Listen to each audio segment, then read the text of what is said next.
Zoom updates, so that's why people are a little bit delayed. So Joe, if you could please read the instructions for us.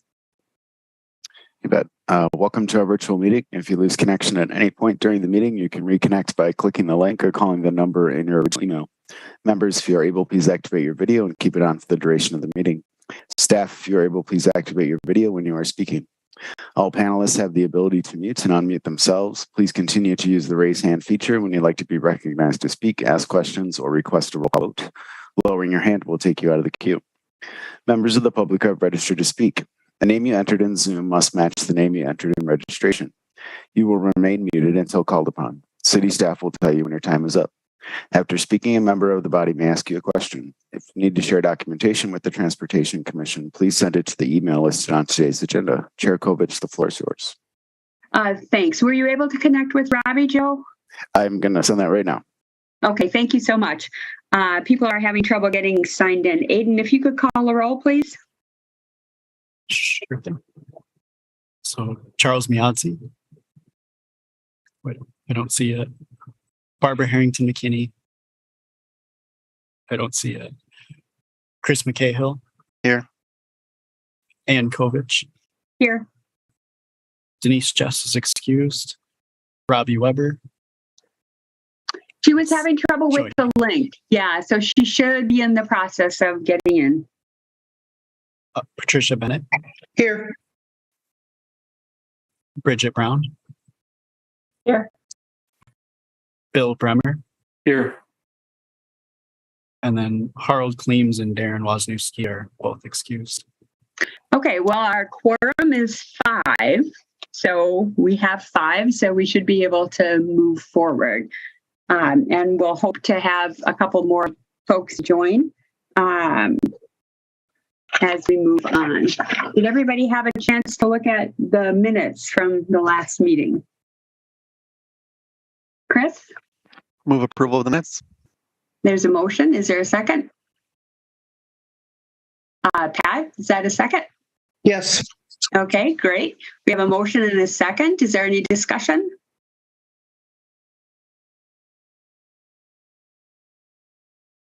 Seeing no hands, we'll assume a unanimous consent vote unless anybody wishes to vote no, abstain, or have a roll call vote. If so, please raise your hand. Okay, seeing none, the motion is carried. Is there anyone public comment this evening under number 1? There's not. Okay. Are there any disclosures or recusals this evening?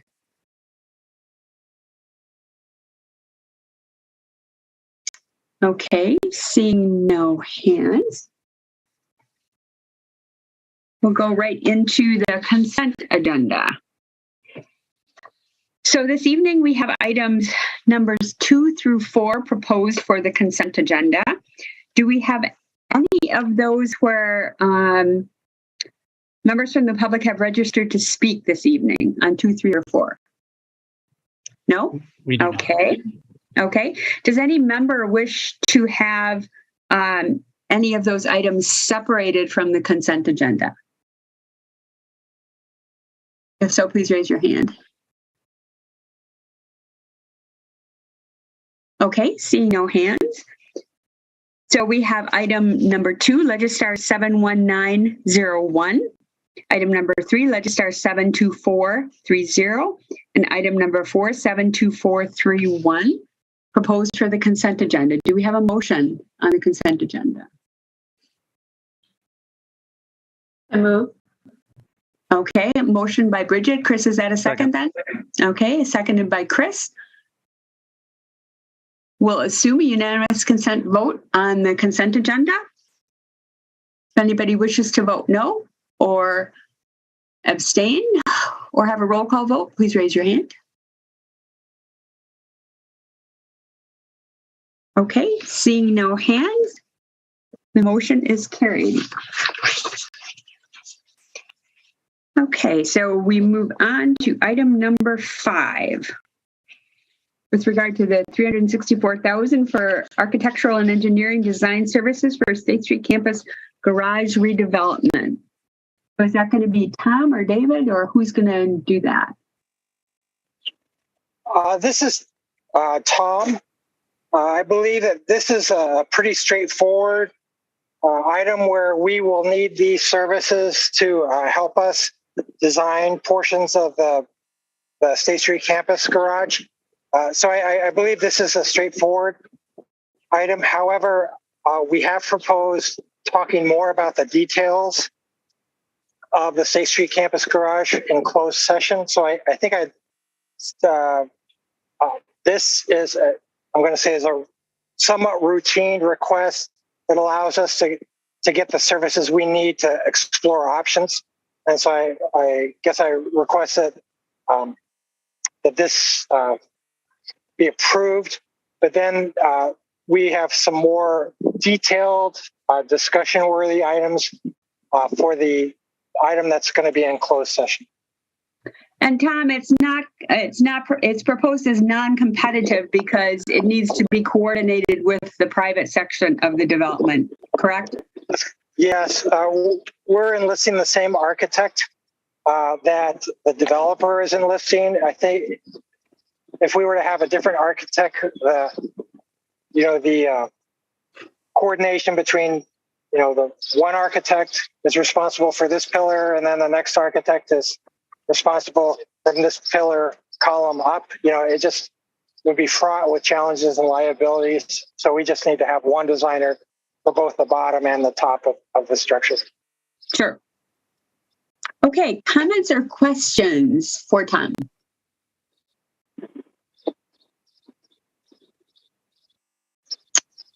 Alder Harrington McKinney, go ahead.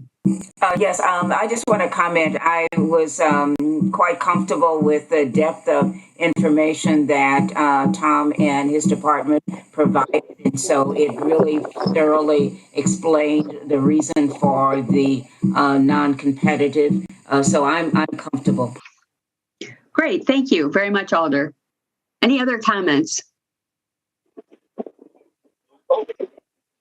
Okay, we'll need a motion.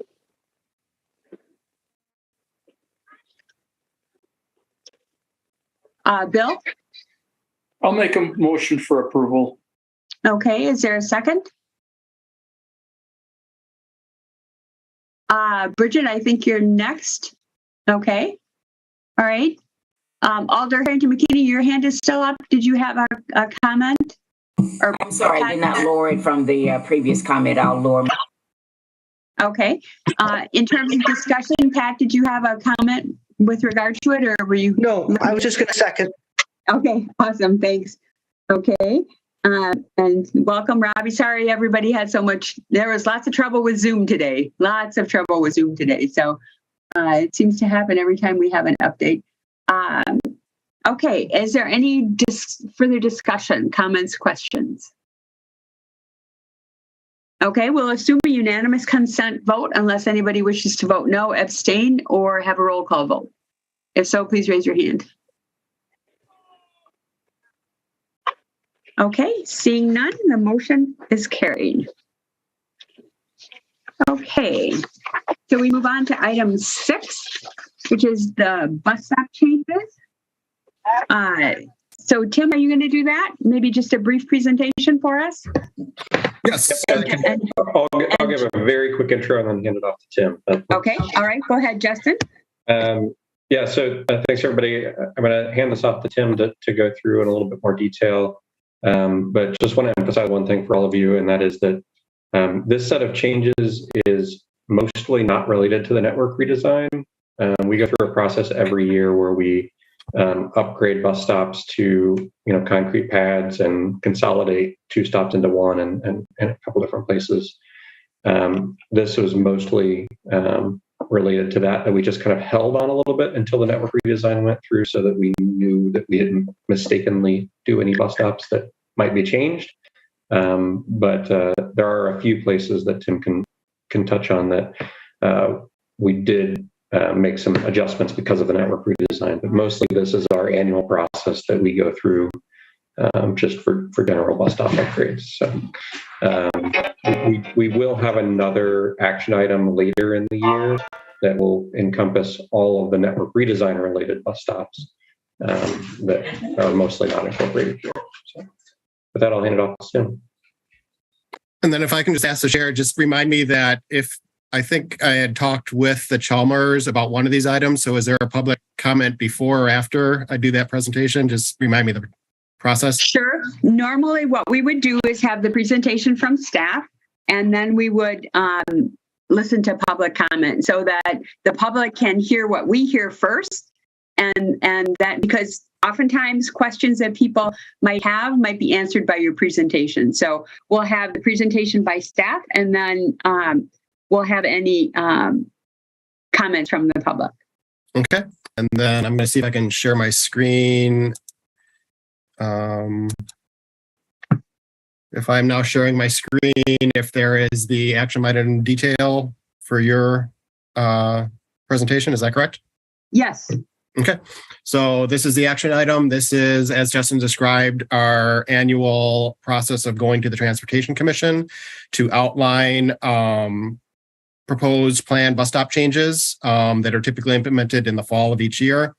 These are a broad compendium of items that deal with previously approved geometric design plans that have gone to Board of Public Works and Transportation Commission, but there's also individual items specifically under the citywide sidewalk program or the district sidewalk program each year, where we identify bus stop locations for specific concrete improvements that are not part of a larger City of Madison, Dane County, State of Wisconsin reconstruction project where those bus stops would be getting new bus pads.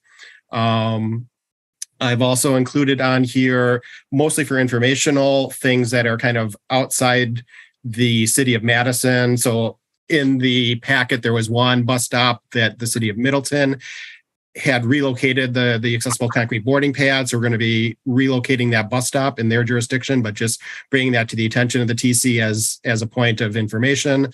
I've also included on here where the Transportation Commission, the Common Council, had recently adopted the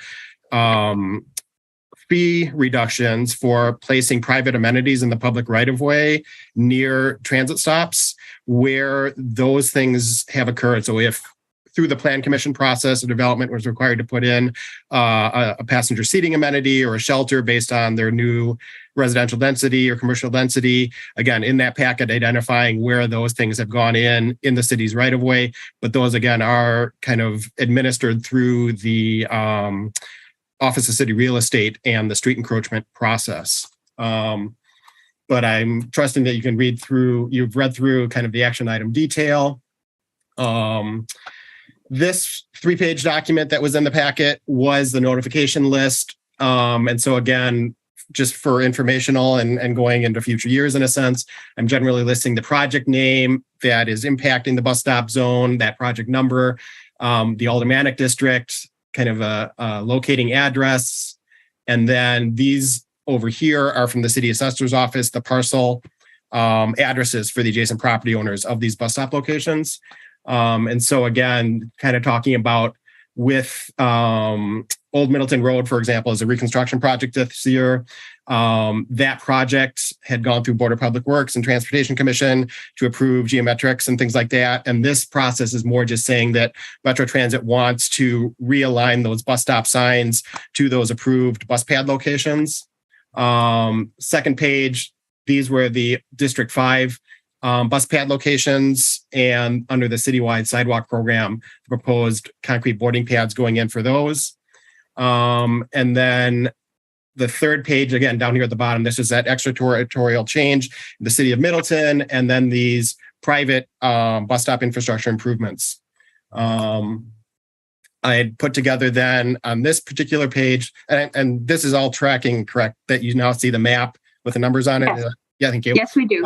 Yes. So this was the overview map, kind of identifying there's a sub map 1 where there's some bus stop changes in this particular area in the southwest side going through the northeast side of the city, and the corresponding maps. Well, I guess the next couple of pages were specifically the list that map 1 was adding a shelter at a private development off of Midtown Road.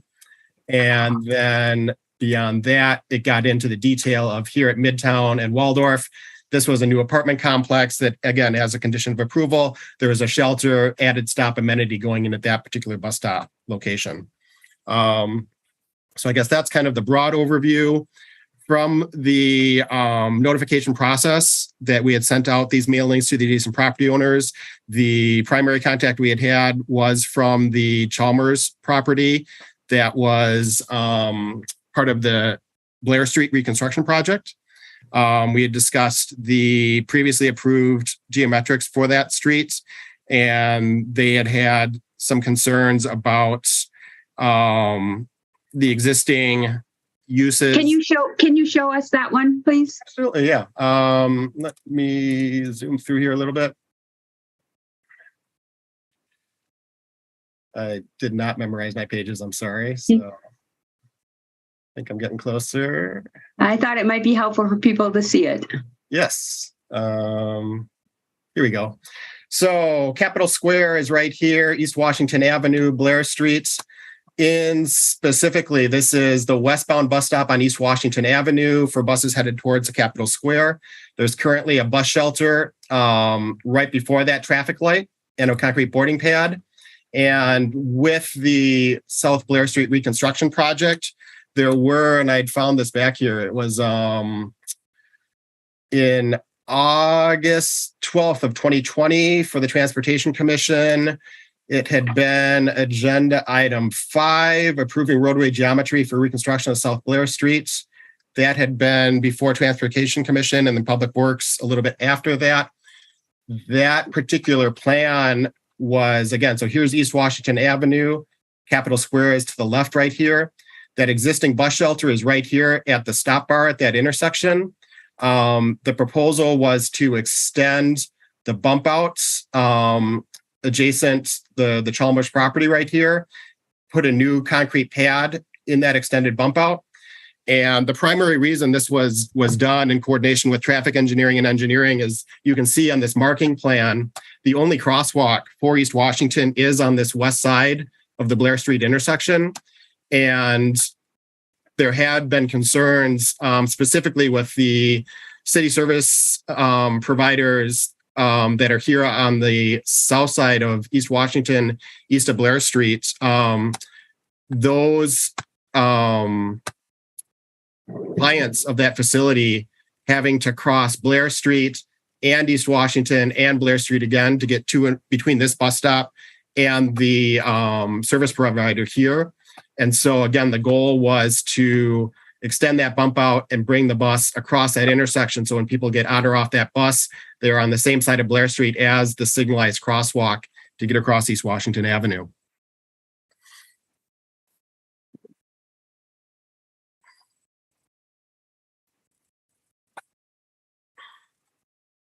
So, Tim, if there are no others that we heard much about, I'd say we could probably just go to any comments or questions. Yeah, I think the only other one that kind of came up is if I go into Bluff and Blackhawk, I had talked to the property owner. Which page is this one, Tim? And yeah, let me. I will find this for us here. Back up a little bit. So Blair Street was number 30. So which one is this one? I'm scrolling back here. Sorry. Sure, that's okay. I am right here on page 17. This is the existing bus stop that is on the south side of Bluff Street, east of Blackhawk. There's no sidewalk on the east side of Blackhawk or on the south side of Bluff Street in this area. And so there was, and if you can confirm, did I switch over to Google Maps now for the presentation? Did that work or not? We're still on your map. All right, so I may need to share a different screen here. I apologize. It's letting me share applications, not windows. So am I in Google Maps now? Yes.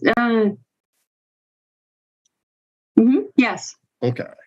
So if I drag our street view individual up into here.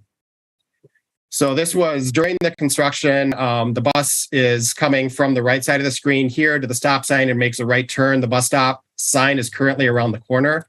I'd asked the property owner and in conjunction with city engineering whether it'd be feasible to put that bus pad right here by the stop sign to kind of minimize the amount of concrete that would be needed to get a concrete pad to a new curb ramp on this corner, but the homeowner did identify that their preference would be to, if I can get the individual around the corner, sorry.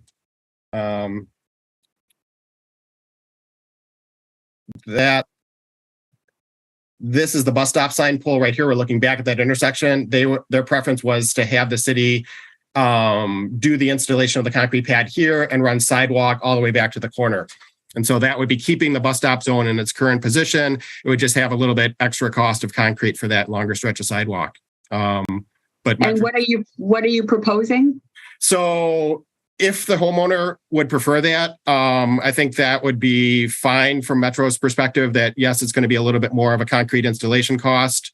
But if that is where the homeowner would prefer to keep that bus stop zone adjacent the two fronts of their property, that Metro is fine with that. Is that what you have proposed in your document, or is that a change? It is what is in the document, yes. Okay. It had been more of a field discussion that engineering had asked, could we minimize the amount of concrete work we have to do, move that bus stop zone around the corner? But again, this is saying we're making the improvement at the existing bus stop sign. So.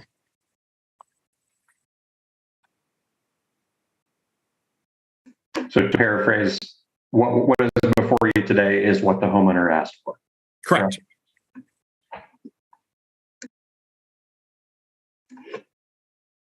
All right.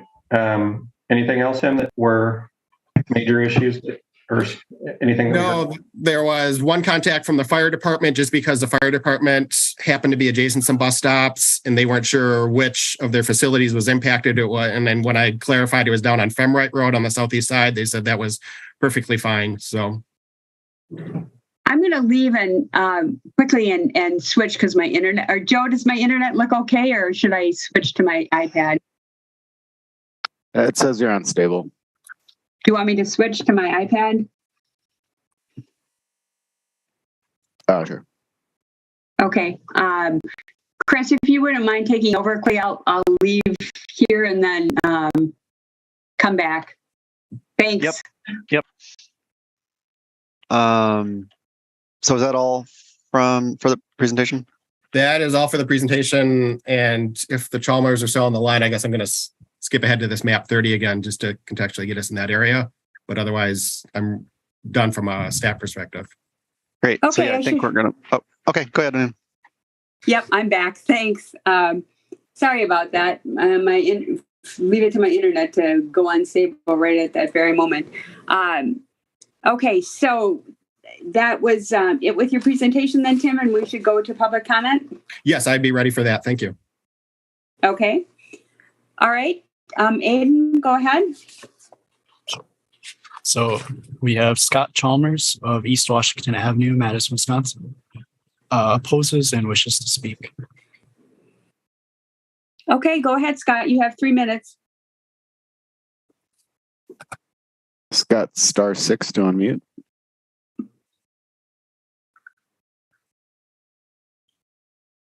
Again, if you go to your keypad, *6 to unmute.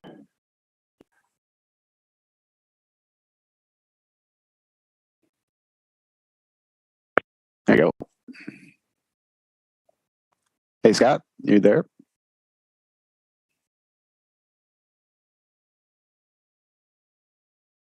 Scott, we can't hear you if you're talking. And you just muted yourself.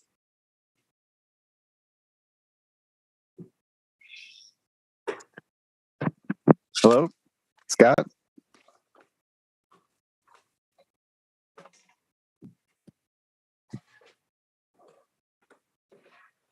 Can you hear me? Yes, we can. Okay, now we can. Thanks. Now you have 3 minutes. Okay, I'm sorry. Okay, so I'm not opposed to any bus line at all. I think it's a great idea for the city. I'm just saying, and I think this was just previously brought up. I mean, we have Beacon, we have Salvation Army, we have a probation office 2 doors down from Chalmers. We've got Monarch across the street with streets alcohol and drug abuse. Okay, so we already have a tough crowd in that area, to be honest with you. My windows have been broken out twice. Okay, and people have come and I'll be honest with you, blown out my bathrooms because we're being nice to let them go to the bathroom, and we have to clean for 2 days. It's been really, really bad. But nobody lives that area like we have, okay, over the last 4 years. So my thought is, and I agree with, I'm sorry, the last person that came up, move it down as far down that block as possible. I think closer to that corner would make more sense, because with the biggest high rise, okay, with all these nice apartments and everything, are going to need to be close to that bus line. And if you put it down farther toward the Capitol, that would make more sense. People can get out there. They can walk around the Capitol much closer in that whole area. You don't need them every, 500 yards. That's my only concern on that. You really don't need to have bus stops all the way down East Wash. So I'm just, I think your building, if you get it too close to my store, and it happens, or not my store, the building, if you have this in front, you're putting like a shelter for all these areas that are already have all this going on. And I see it all the time. So farther down would be much more appreciative.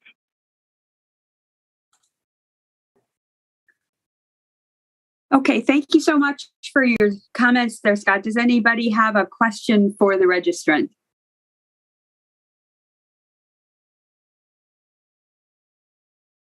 Okay, I'm not seeing any hands. Who else do we have then, Aiden? That's the only person registered for this item. Joe, did we not have someone else? Yeah, Garrett's on the line. My guess is he didn't want to register on his phone, which is not an easy thing to do. So obviously it's up to your discretion if you want to let him speak. If there are no objections, I would be fine. Is everyone, I assume everyone's fine with hearing from him as well? If you object, raise your hand. Otherwise, we'll go ahead and listen to what he has to say. Okay, I'm seeing no hands, so go ahead. Okay, Garrett, *6 to unmute.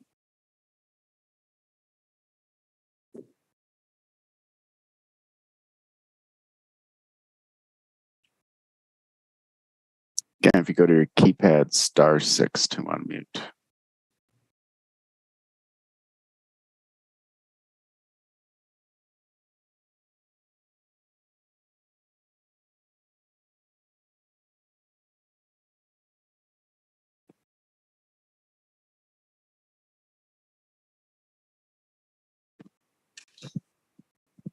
Garrett, if you're speaking, we can't hear you. I can't unmute you on the phones. *6 to unmute. We heard him earlier, so. Right, yeah. Yeah.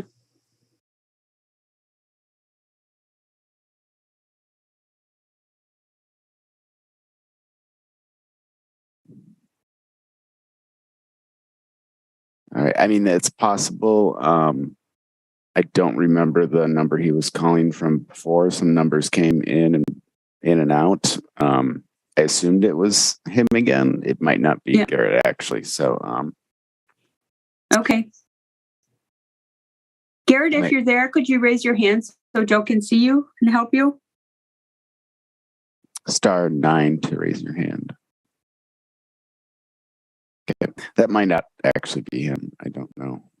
Okay. Do we have anybody else registered to speak on this item? We do not. I see Scott has raised his hand again. I don't know if maybe Garrett's with him. Okay, Scott, is Garrett with you there? You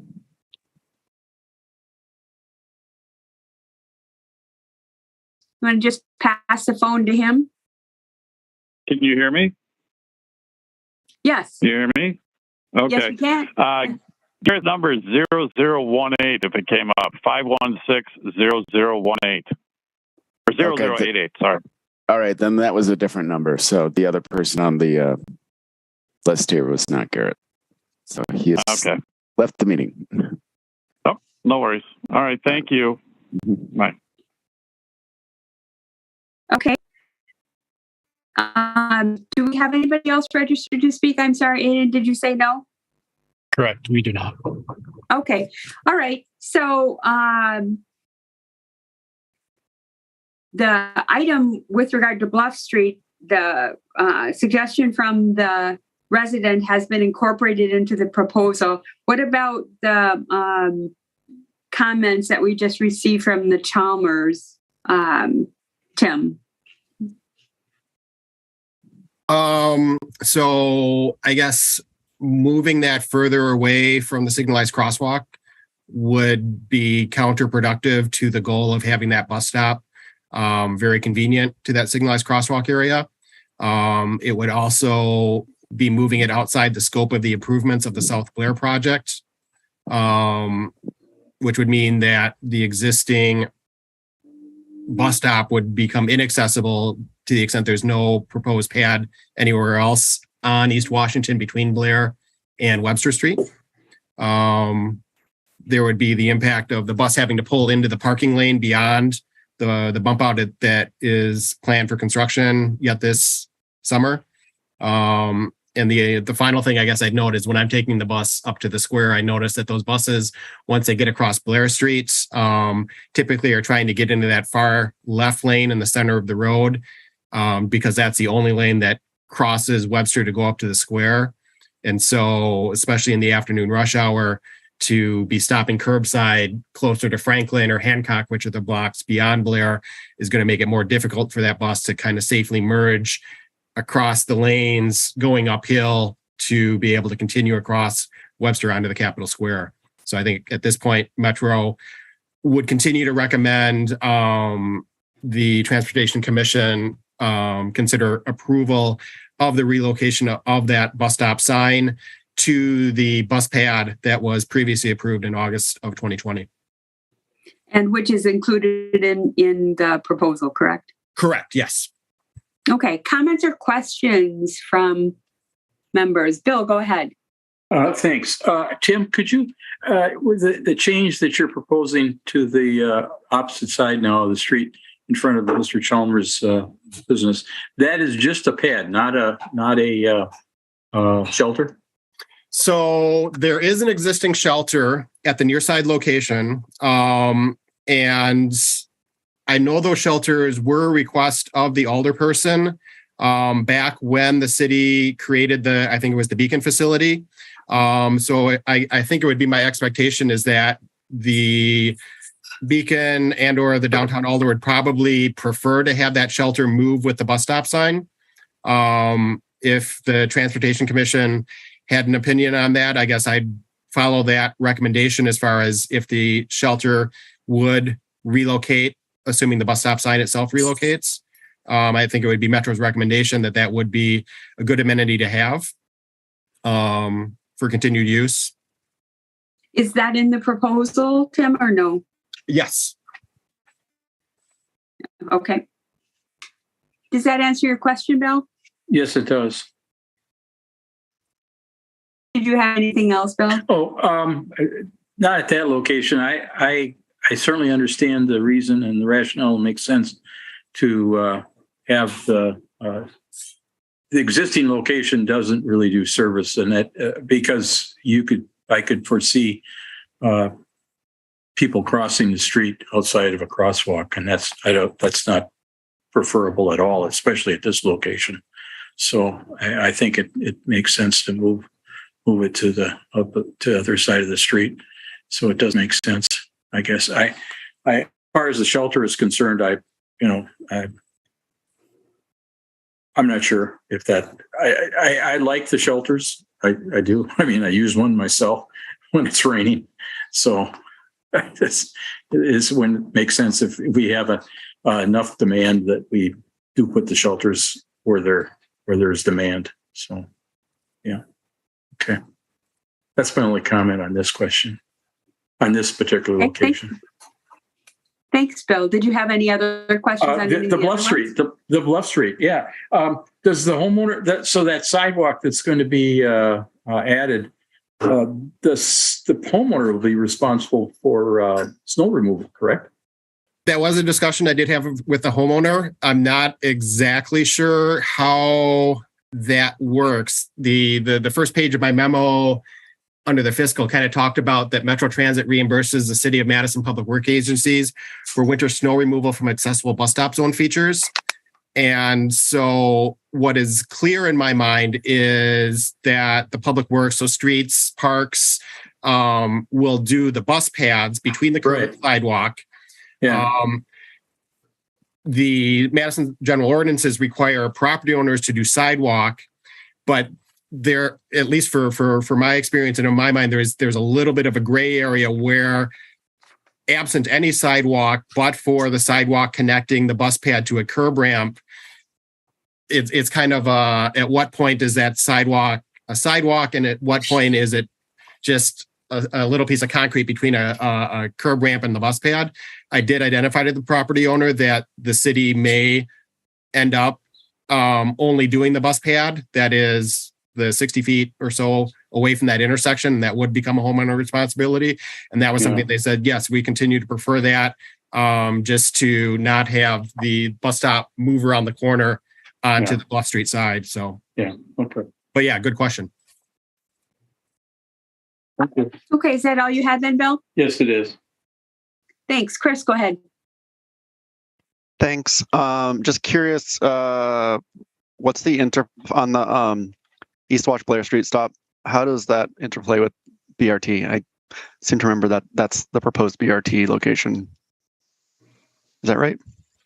That is correct. There will be some interplay at some point in the future.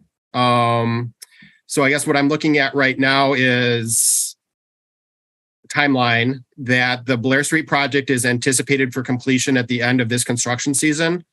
With that, Metro would prefer to be able to relocate that bus stop sign as soon as that infrastructure is built, and if that bus stop is approved to move it at that time. At that point, it would be our existing, like Route 6, Route 15 would be serving that stop through June of next year. And so then in June of 2023, assuming we swap over to the new route alignments, that would now be the A service. And at this point, I guess my understanding is the A would be serving curbside stops in the corridor, including the Blair Street, which would be ultimately a station, but would be serving that from June of 2023 until such time that two things in my mind would need to happen. One, they'd have to construct that platform island in the center median of East Washington, and two, we would need to have acquired the 60-foot buses that had the passenger doors on the driver's side that would serve that center island platform. And so I guess from a timeline perspective, it could be the number of months or years until that curbside stop would not be used for the main service through there. The only thing that could still come into play is if there's special event detours, if we have 40-foot buses that have to use East Washington because Gorham is closed at State Street and they have to come down Blair to East Washington and turn the corner, that would become kind of a special event detour bus stop curbside there, because the 40-foot buses would not be able to stop at that center median. Justin, did you have a comment? Go ahead. Yeah, just to, I guess, put a bow on that. So roughly summer of 24, we'd expect that BRT station to open in the middle of the street, and the station would largely be decommissioned. So it'd be in place for roughly a year and a half.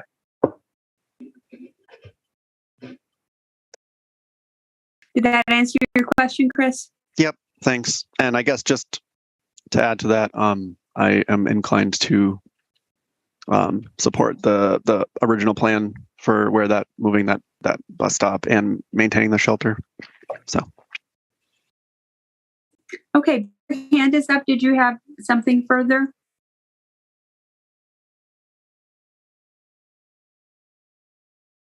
Bill, you're muted.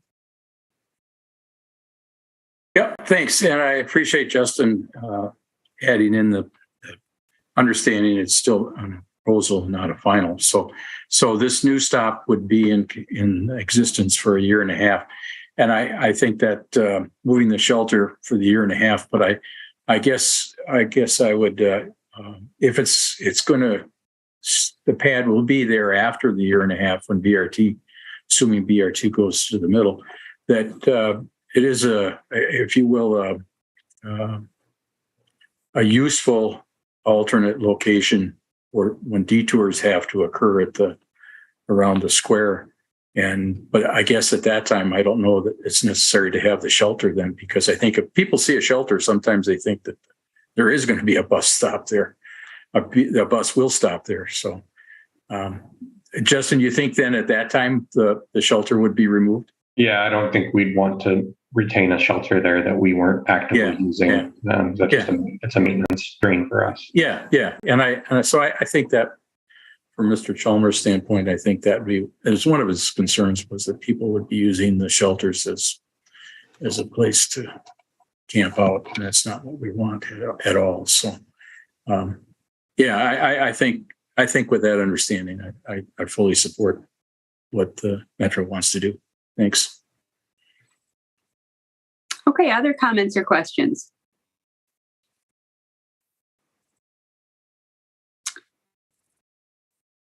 Okay, we would need a motion to approve the modifications and changes either as proposed or if we have modifications. Robbie? I move to approve the list as Metro presented it with whatever modifications they presented to us tonight. Okay, so approve them as presented by Metro tonight. Okay, that's a good way to say it. Thanks, Robbie. Alderman Yazzie, is that a second? Yes, Chair. Okay, thank you. So we have a motion and a second. Further discussion?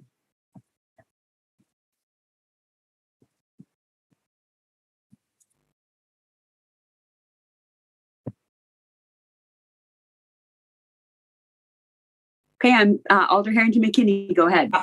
Yes, just for the clarification that the Alder is in support of the modifications as presented to us tonight. I heard that, but I just wanted to make sure that I heard that the Alder was notified and was in support of the presented modifications. So Tim or Justin, could you please comment on that with the notifications? I assume they went to the Alders? Yeah, I was just going to say the when I mentioned the Alder, that was the historic context of, again, my recollection was those shelters went in historically when that Beacon facility did open. As far as the notifications to the Alders, I did not get any feedback from any of the Alders for any of the proposed changes. So.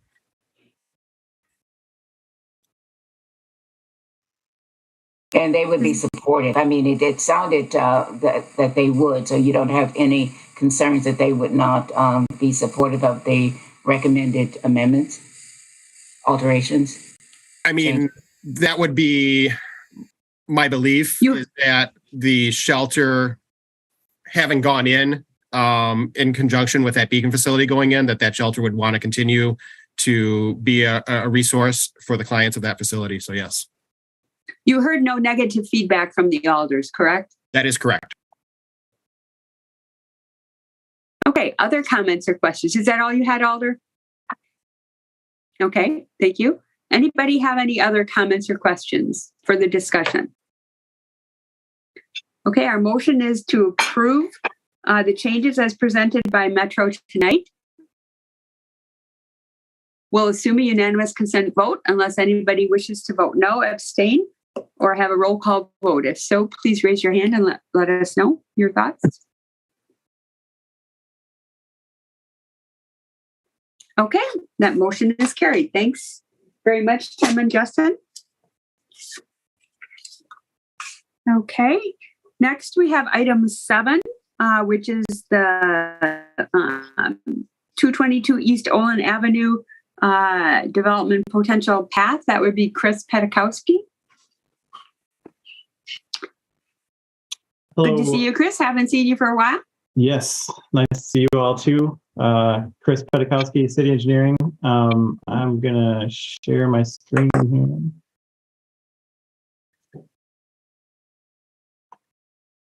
Are you guys all seeing the map? We are, yes. Okay, great. So this item is related to a development on Olin Avenue, the corner of Olin and John Nolan Drive. that was just recently approved by the Plan Commission and Council here at the corner. I'll zoom in a bit. It's this site here that I'm kind of circling. And as part of the conditional use approval comments or conditions that the staff put on, a comment requiring a 20-foot ped bike easement and 10-foot path along the north lot line of the property. Now,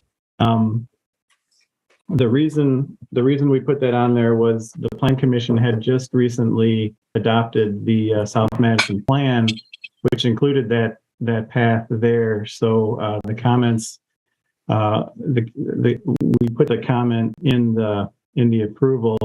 However, our staff are not entirely sure that's necessary for adoption here. So we did actually have language in there that unless otherwise authorized, approved by the Transportation Commission. So when the project was at Plan Commission, the Plan Commission actually was somewhat happy with the current design, and they did not actually suggest to us anyways that they wanted the path there. Just to orient yourselves, there is a path along Olin Avenue on the south side of the street here.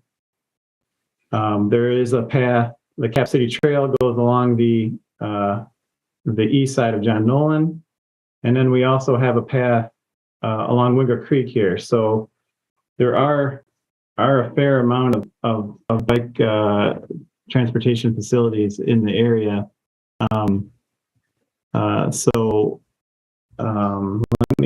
Let me jump into the site plan here. So this is the site plan of the project, and has what's shown as an 8-foot path along the north lot line. And as you can see, you know, that kind of jogs around the building, the parking, and rain garden that's required of them, and a dog run here. So there's really not room for the building as designed for a typical 10-foot path and a 20-foot easement that we would normally have. So I outlined in the memo that was in the agenda or packet a couple of paths forward here. We could allow for an 8-foot path and a public access easement on the top of the path that would just allow the public the right to use that path. However, that we would recommend that the developer would be responsible for the maintenance of the path, because it's just too tight here. Since we're not getting the space we need for a path, we wouldn't be able to maintain that well, either plowing or replacing that path. Another option is this site plan was originally proposed by the developer was a 5-foot path here, and start the easements and the 10-foot path here on the northwest corner. So essentially you just have the easement and the path here in the corner, and I'll show the reason why we thought that was helpful.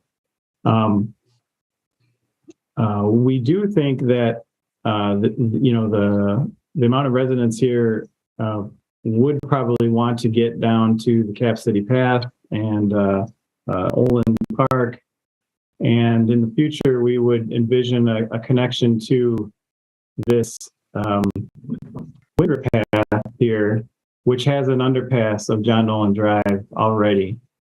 So basically, this alternative would be kind of a connection for the building And then in the future, with development to the west, we could extend that easement to the west. So that could be done either with a 5-foot path and a public access easement over the top, or just leave it the way it is, or way it's shown here, which is just the only public easement and path is really on the northwest corner. And then this would be a private sidewalk of the owned by the developer, and that is actually at least what staff, Sean and myself, recommend in this case. Option 4 is shown in your email, Chris. That's correct. Yeah.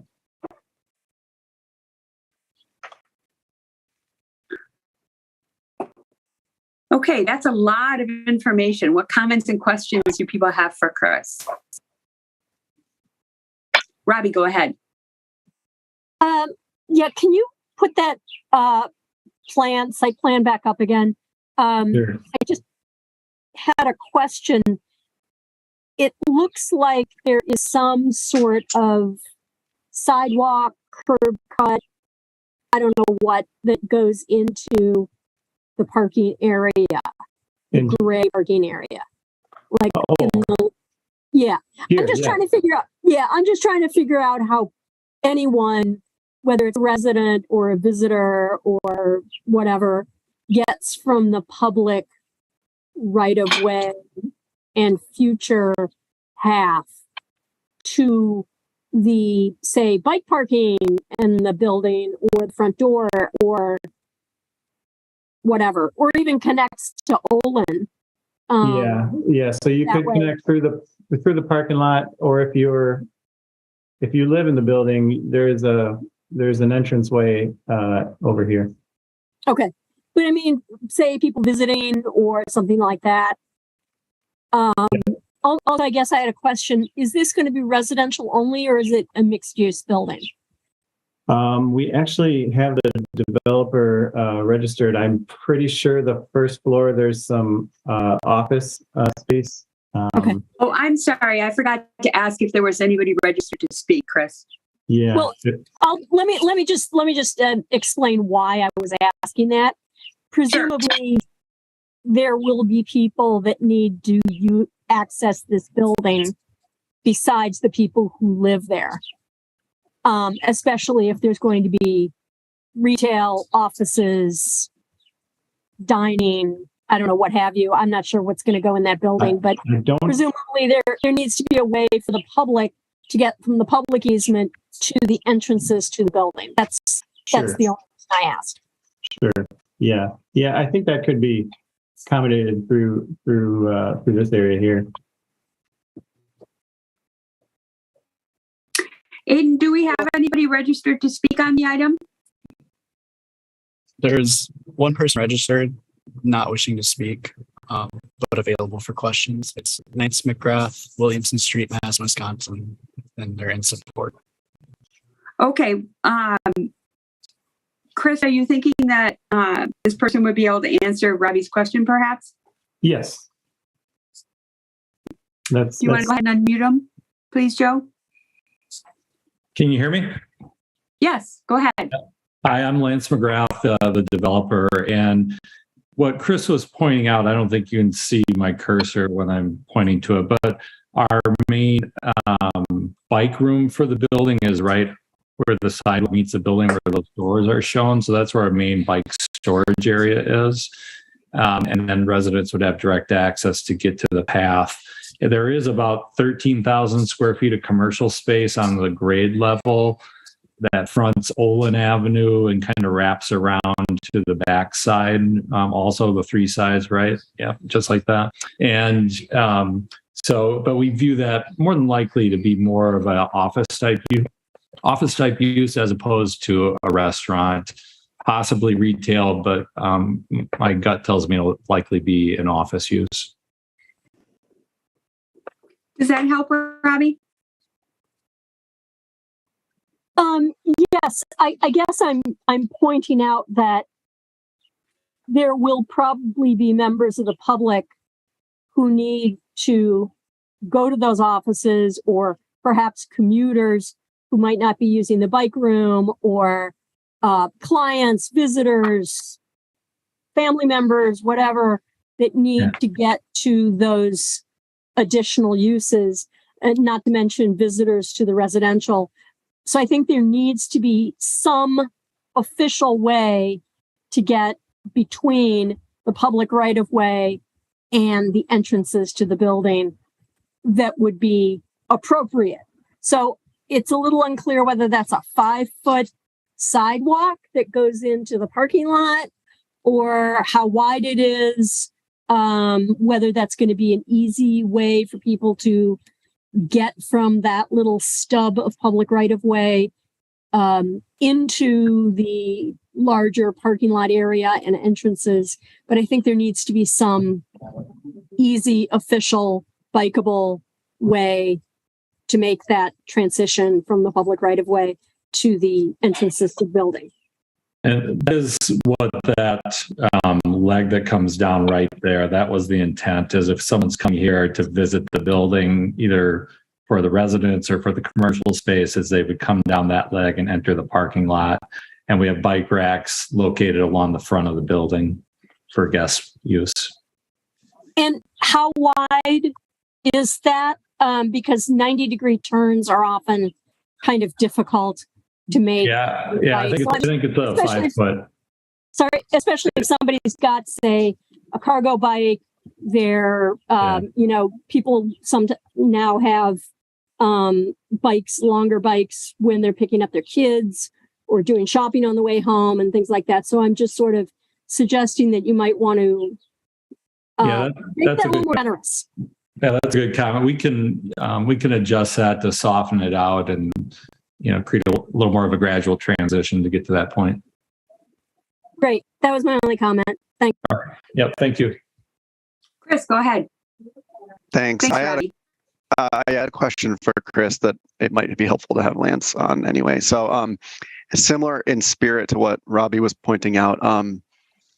I guess I don't know why we would also assume that no one leaving that bike locker room would want to go to that.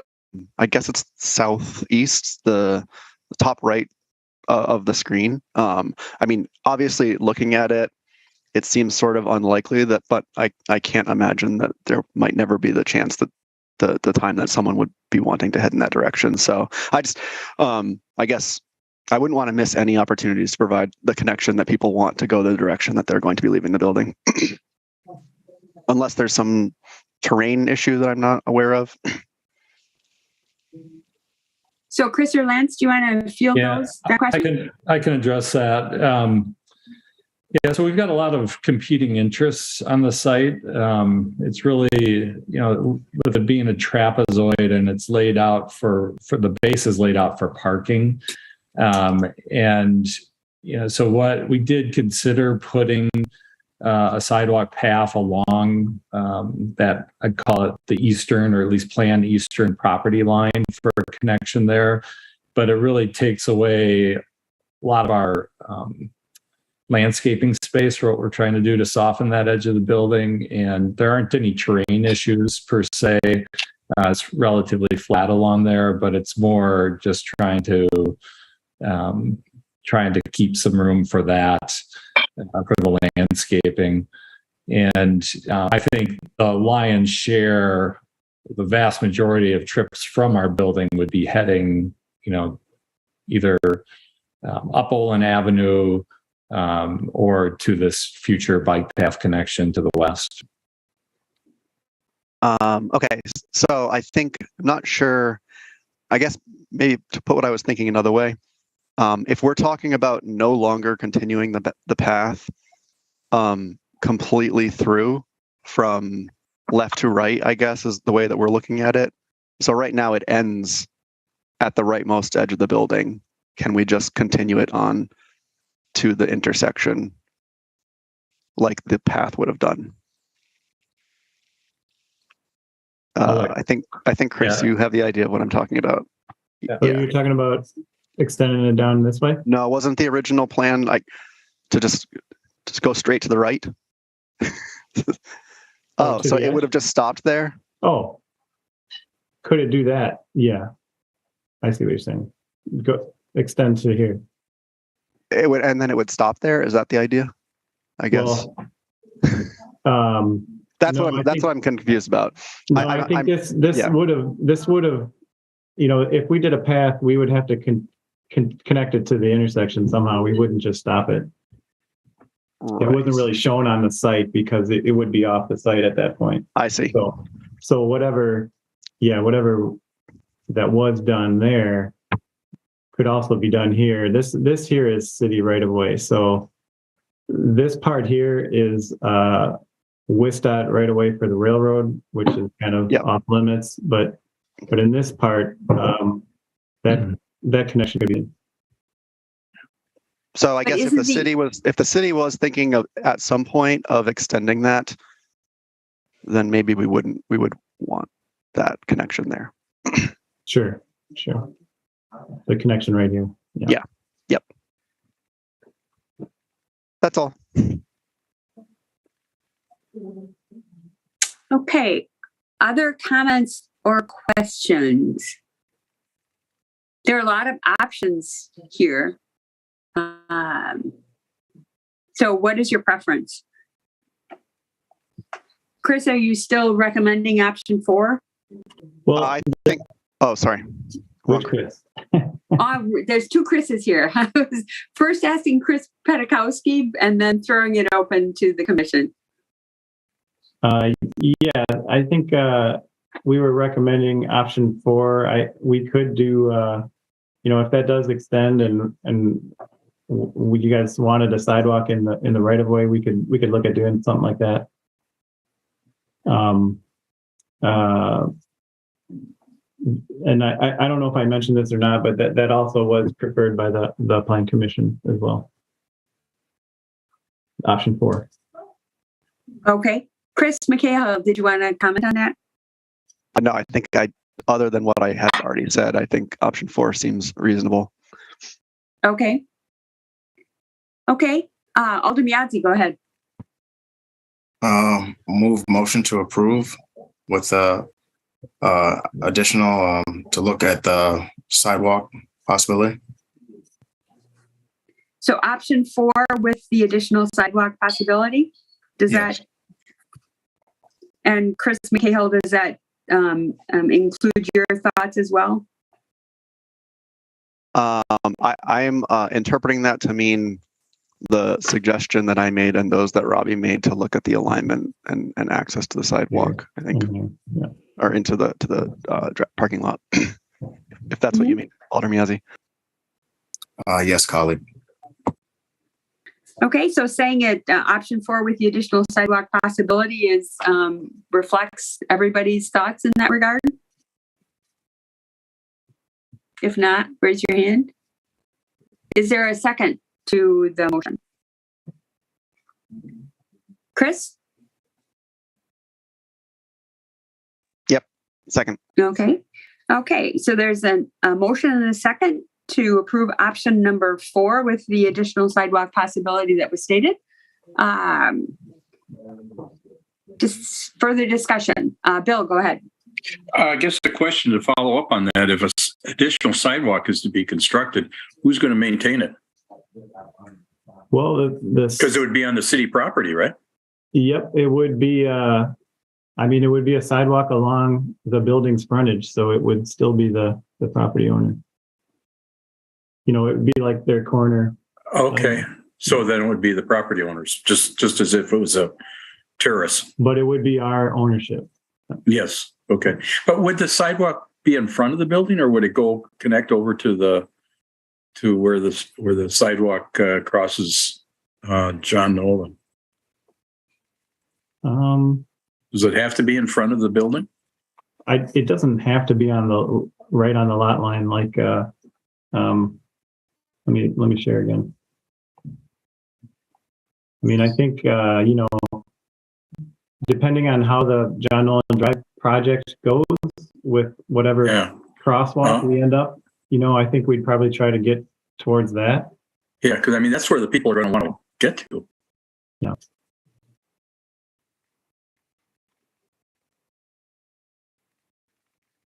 Yeah, I guess I don't see the value of the sidewalk that goes right to that. Yeah, right there. Because I don't know that that's where the people want to go. I think they'd want to go to the street, to the corner, but by close to John Nolan. Where are the offices going to be, Chris?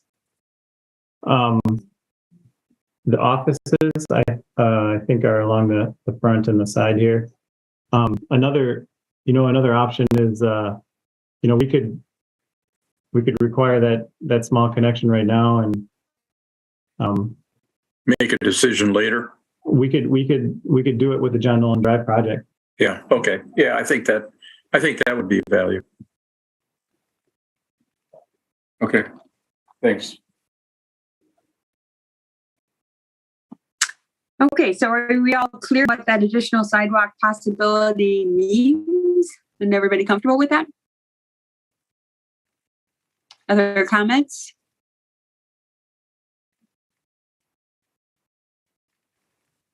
Okay, we'll assume a unanimous consent vote unless anybody wishes to vote no, wishes to abstain, or wishes a roll call vote. If so, please raise your hand.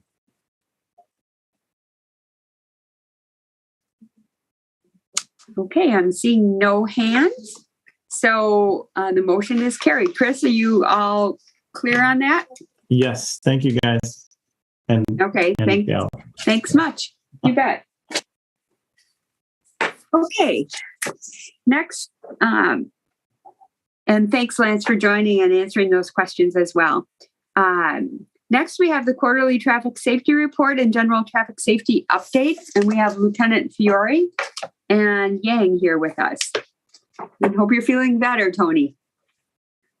I am. Thanks for asking. I appreciate the accommodation to come back and present the report today.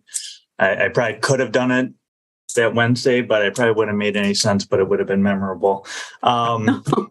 So I appreciate it's going to feel a little awkward just because we have finished quarter two, but I didn't want to try to present anything that had been introduced to the committee or to the commission as a record.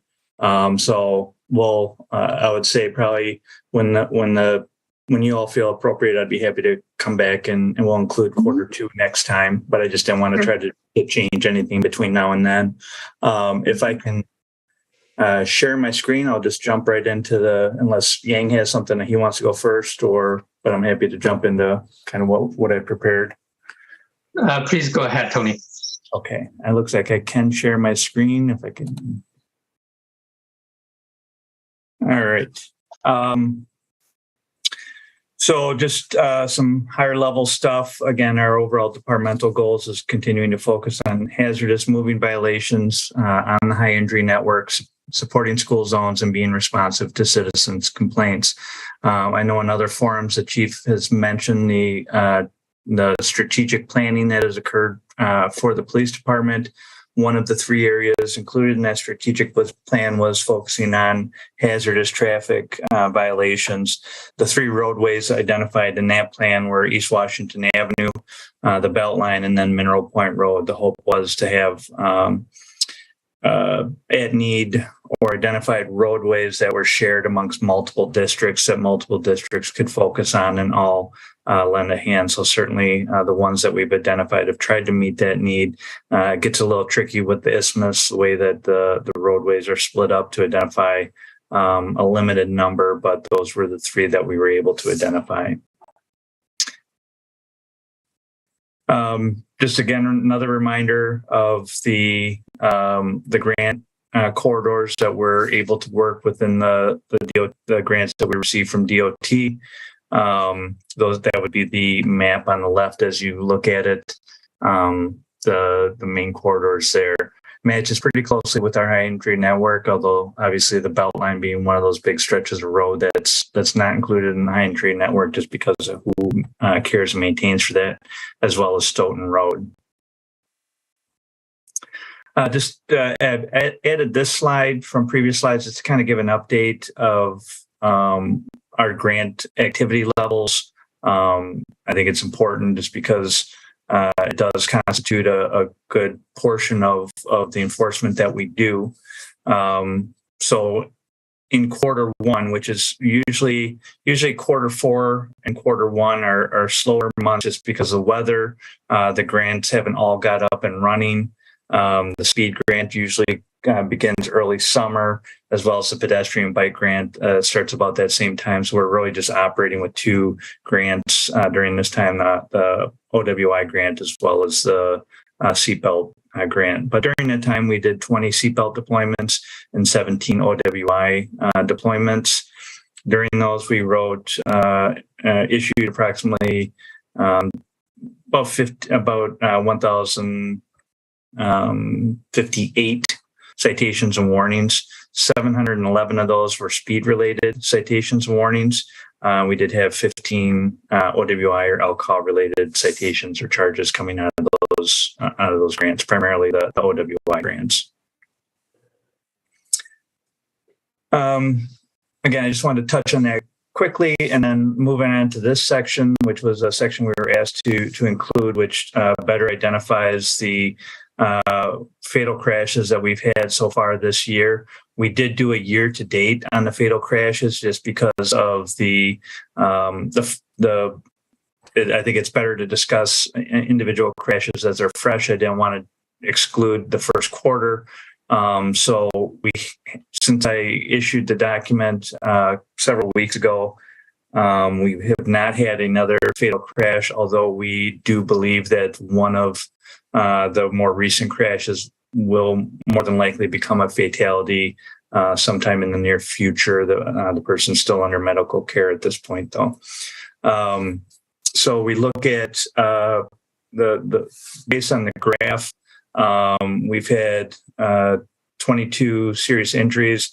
I think the 5 fatalities was just quarter one. So I think I provided summaries for the 7 fatal crashes or fatalities, I should say, that we've had so far this year, but the graph just represents the numbers from quarter one.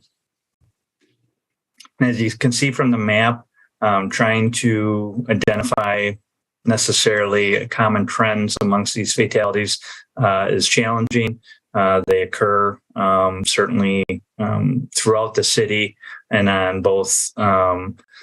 Typically, we see the main arteries as well as the main feeder streets. So your Schrader Road or Hammersley Road, Stoughton Road, Northport, and the West Washington Avenue, but that was more of a private property crash. So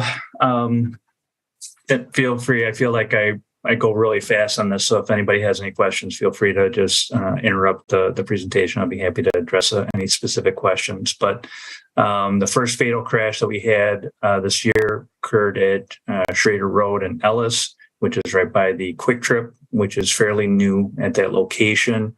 That was a MV versus MV. The victim vehicle was doing a turning maneuver near the convenience store and was struck broadside, almost in a T-bone type fashion. With the suspect vehicle traveling westbound on Schrader Road.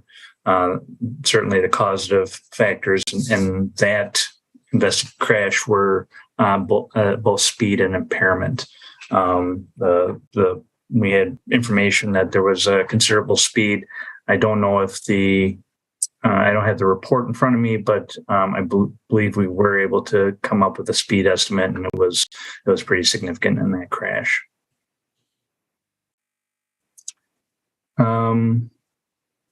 Continue on.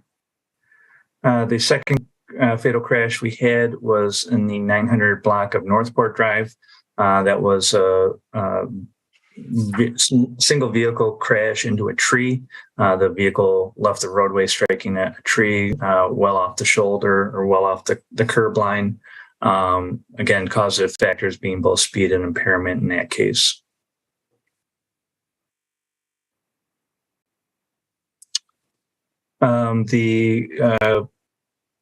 The crash, if you will, at 360 West Washington Avenue. Again, it began on private property. So that's when we give it a specific address, it's typically something that occurred on private property versus a block number, which is usually how we document crashes that occur on the roadways.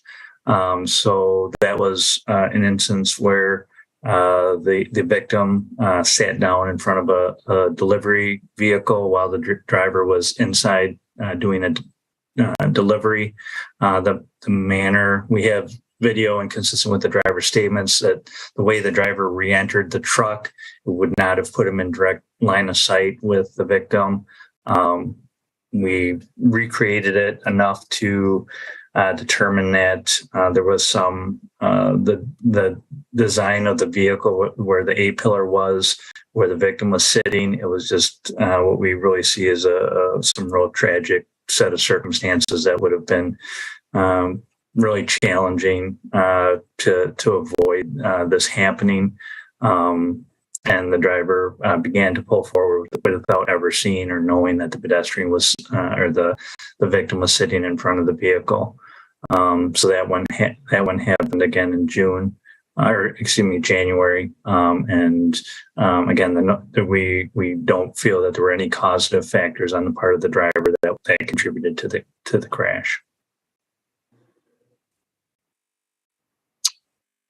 Milwaukee Street and Stoughton Road. The victim vehicle was pulling onto Milwaukee Street from the northbound Stoughton Road ramp. The vehicle was struck broadside by the suspect vehicle that was traveling at a high rate of speed on Milwaukee Street.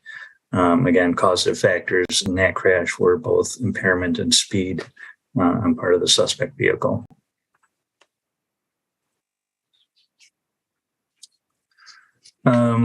The crash at 5400 Raymond Road in March was a single vehicle crash. It was the driver and his elderly mother were in the vehicle. The vehicle, we have video of the vehicle kind of inexplicably just accelerating at a high rate of speed and striking the roadway. Excuse me, I was confusing crashes. The one at 5400 Raymond Road was a lone driver. He was witnessed driving down Raymond Road at a high rate of speed. The vehicle just left the roadway and struck the tree. Upon striking the tree, it did burst into flames, and the driver was, I believe, the driver was transported but passed away. And that one, I believe, both impairment as well as speed were factors in that crash. And that was the Whitney and Endeavor was the one I started to speak to earlier. Again, the vehicle left the roadway striking a tree. So a lone vehicle crash. Again, impairment and speed being factors in that crash. The most recent fatal crash that occurred was 7600 block of Mineral Point Road. The bicyclist was commuting to work early morning from the south side of Madison. The bicyclist was in the left lane of westbound Mineral Point Road. If you're familiar with the area, it's kind of between the two quick trips. There's a quick trip that you'd pass if you were going outbound on your right. And then he worked at the quick trip by, I believe it's by High Point Road, but I'd have to double check my maps. And was in the left-hand lane, was overtaken by the vehicle, meaning it approached in the same lane of travel and struck the bicyclist from behind. And both speed and impairment were factors in that crash. Any questions on any of the specific crashes that we can try to address? Alder Miadzi, go ahead. Not really the crashes. I was just wondering about the OWI when you said citations / warnings. What kind of warnings do we give out for OWIs? Typically not. Usually there's some, I try to qualify that in that typically it's a dual, a lot of times during those arrests, they're dual citations, meaning you get an A citation, which is, God, it's been a while since I've written it, 346.63 sub 1 sub A, which is operating while intoxicated. And then the B citation, which is a companion citation, is when somebody tests with a prohibited alcohol concentration. So I shouldn't have said warnings. We don't give warnings for OWI. So certainly that's it should have just been citations. But sometimes, so one arrest could result in 2 citations. So. Okay. Just wondering. Thank you. I appreciate you clarifying that. I'll definitely address that for the next report out, because it was certainly a fair question. Are we giving warnings for? We are not giving warnings for drunk driving. That's not something we issue a warning for. So okay.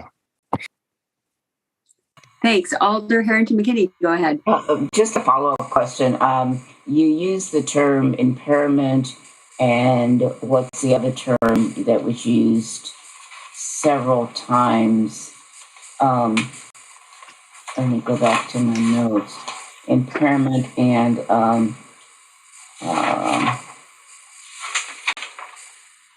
speed. So when you talk about impairment and speed, is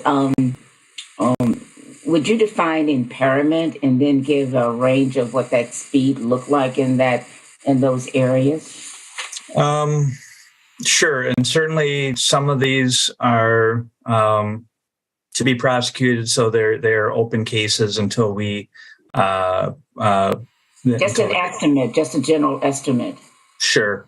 So impairment is generally any signs of impairment or intoxication if field sobriety tests are performed, or if there is impairing substances in somebody's blood if we take samples, or if we receive reports from the ME's office regarding the blood tests, the toxicology results from those.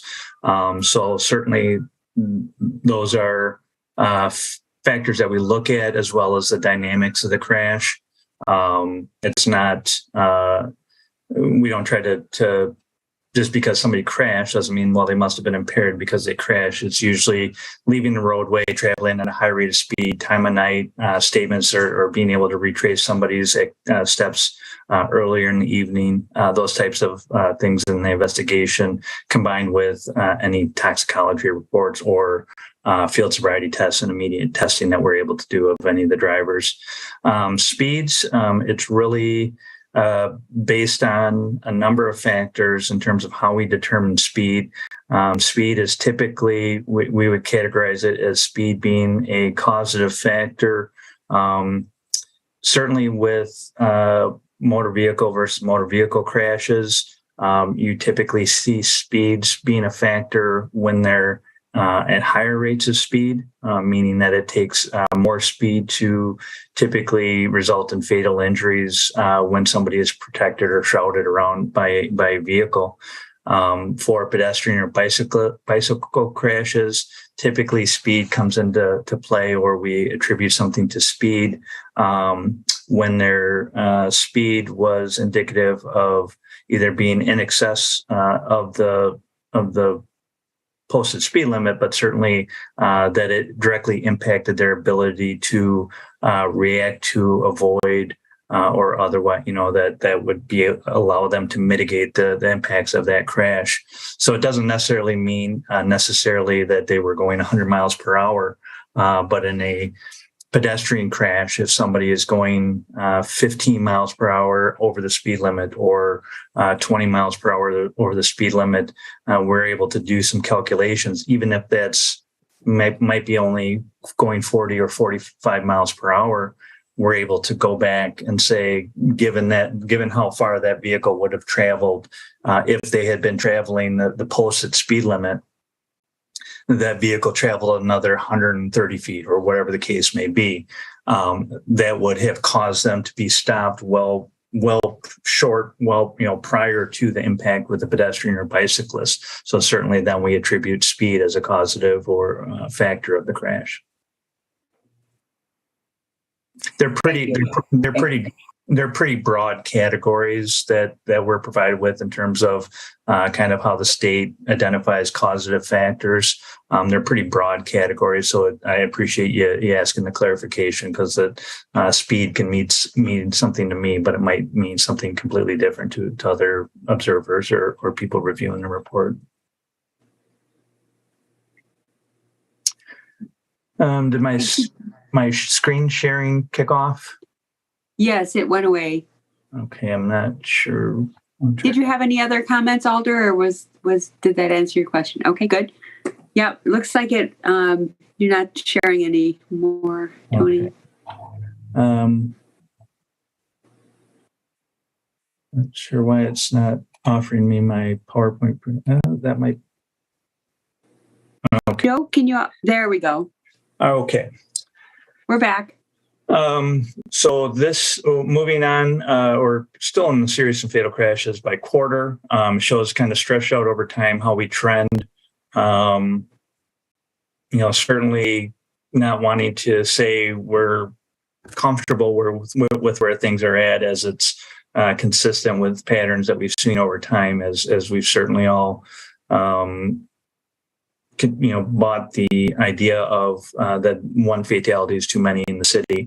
But overall, the spike we saw from late spring, early summer of last year seems to have been unique in that quarter, that the overall trend over the last five out of the last 6 quarters, we've been below the general trend line in terms of averages of serious crashes.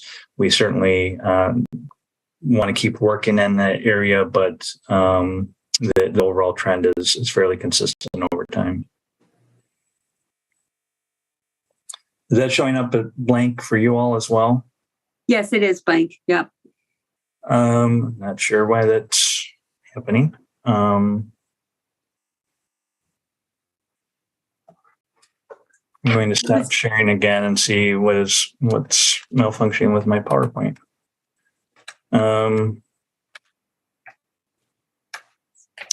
Well, I'm not sure where those went. They were not on the PowerPoint was not in our Legistar. Yeah, you and I talked about that before, Tony. Right. And you said you were going to add some updates. Yeah, right. Yeah, maybe with being ill, maybe they didn't get added. Yeah, those were just going to be other representations of the numbers I'm already showing you. They weren't necessarily data driven. It was more to give a kind of a picture feel for. So I was waiting on some graphs from our data analysts and did not get those back in terms of being able to kind of map where we're seeing our crashes, as well as where we're issuing the citations. I think I've represented that before in other presentations, in terms of we try to be representative in our citations of where those crashes are occurring, meaning we're not working areas that don't represent areas that would be in higher injury network, if you will, or other identified roadways. So causative factors in crashes, again, these are looking at just serious and fatal crashes. Our historic averages are on the column on the left, on the right, what we've seen in the most recent quarter. Speed continuing to be a significant factor or disproportionate factor in most of our crashes. Alcohol or drug use or impairment, again, being highly represented in our crashes. Seatbelt use, distracted driving.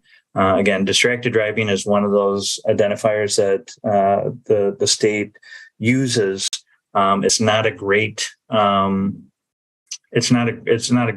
measurement, in my opinion, in terms of it's very hard for us after the fact to prove that somebody or attribute a crash to distraction, unless we saw the offense or somebody admitted to it, or we had other affirmative statements that the driver was checking their phone. It's pretty challenging for us to attribute distraction to a crash without those factors. So I think that's an underrepresented number in terms of, I think the true number of crashes that involve some level of distraction is probably much higher than what we're able to directly attribute. Pedestrian and bicycle involvement. Again, it's a winter month. We would expect that number to be relatively low, and it is below historic averages. But again, that historic averages are measuring all of the seasons combined together over the last 5 to 7 years. So quarter one is typically when we would see that dip in underrepresenting of pedestrians or bicyclists. Our citation numbers, not that it's about the numbers, but to represent our activity level or what we're the pace at which we are actively engaged in enforcement of hazardous moving violations. We issued just below 2,000 citations so far in quarter one. Sorry about the title on the top. That should be 2022 hazardous moving. This is the first quarter. That graph represents the first quarter for all those years. So just so we're trying to compare apples to apples as much as we can, we are about at pre-pandemic levels, where we saw significant declines in our level of enforcement. The vast majority of those citations being for speeding, OWI, and other the rest of what you would kind of consider your crash-related citations coming in with the failure to yield right away or deviating from traffic. Usually not something that we take a proactive enforcement. We do a lot of proactive enforcement on those issues, mainly speeding and OWI are our main proactive enforcement strategies. Overall, the number of hazardous citations, non-hazardous citations, and warnings that issued. Again, just a graphic representation of where we're trending compared to where we've been over time, going back to the first quarter of 2017. Another way to represent it in terms of overall numbers combined. And how those compare or stack up, if you will, to previous quarters.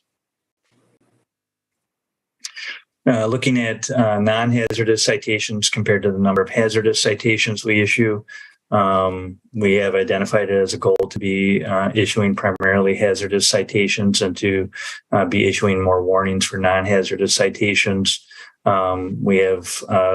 We're at about a quarter of our citations are for non-hazardous and about 3/4 are for hazardous moving violations, where historically that's always been closer to about 1/3 and 2/3.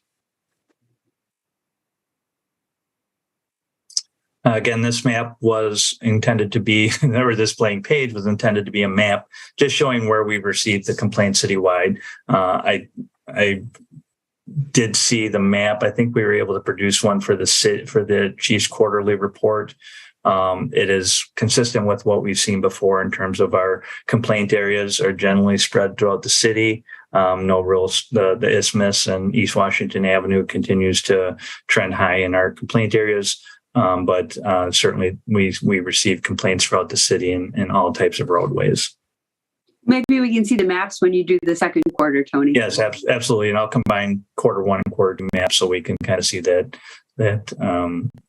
this map is just interesting. It's a predictive analysis map for East Washington Avenue. Just thought I'd throw that in there just to show that using the UW Tops Labs predictive analysis of where we would expect to see serious or fatal crashes over the summer months. It continues to identify East Washington Avenue as an area to focus on, as well as our other roadways that we continue, the Isthmus, Stoughton Road, Northport, and the Beltline being in Mineral Point and Gammon in that area. So, moving to specifically to speak on East Washington Avenue, again, we're looking at the where we're at over time for East Washington Avenue. They're smaller numbers for serious or fatal crashes. So this is not comparing quarter one throughout those years. This is simply kind of showing where we're at over time. So far this year, we've had one serious crash or a crash resulting in serious injuries on East Washington Avenue with no fatal crashes thus far. Gives a little bit better look over time of where we're trending, much improved from what we had kind of experienced in 2021, but still work to be done. But I think the graph represents that we certainly were experiencing some concerns on East Washington Avenue last year. We hope we've trended that back in the right direction and addressed some of those issues and made drivers more aware, and the speed limit reductions we hope to have started to have a positive impact on driving behavior on East Washington Avenue. Again, really kind of pretty small numbers. So trying to draw too much, too many conclusions about where we're at with East Washington Avenue, just because we are dealing with small numbers. Even when the numbers are high for one stretch of roadway, they're still, statistically speaking, of the overall numbers of crashes that we have in the city, is still a pretty small number that most statisticians would probably chase me out of the room if I drew too many big conclusions about where our numbers are at. So I just want to represent them for what they are. In terms of not having any fatalities in the last 2 quarters on East Washington Avenue, and only one fatality in both of the last quarters or the last quarter of 2014 as well as the first quarter of this year. Again, just another graphic way to represent that. Our citations and warnings issued on East Washington Avenue. We were able to do a significant amount of work on East Washington Avenue in the third quarter, which would have been July 1 through the end of the end of September of last summer, when we really both the test team as well as significant grant resources were dedicated to East Washington Avenue as a reaction to that spike in serious and fatal crashes that we were experiencing. We've returned back now more to numbers that are more consistent with what we've continued to maintain over time. I apologize. This graph didn't for some reason, the first quarter one didn't include, or excuse me, the graph didn't include quarter one of this year, but this graph does, in terms of our warnings are up slightly and our citations are down slightly from quarter four, but together they would be about the same number. But again, still, to be able to maintain what we were able to do in quarter three of last year would have required additional resources, not something that we could continue to maintain within existing resources.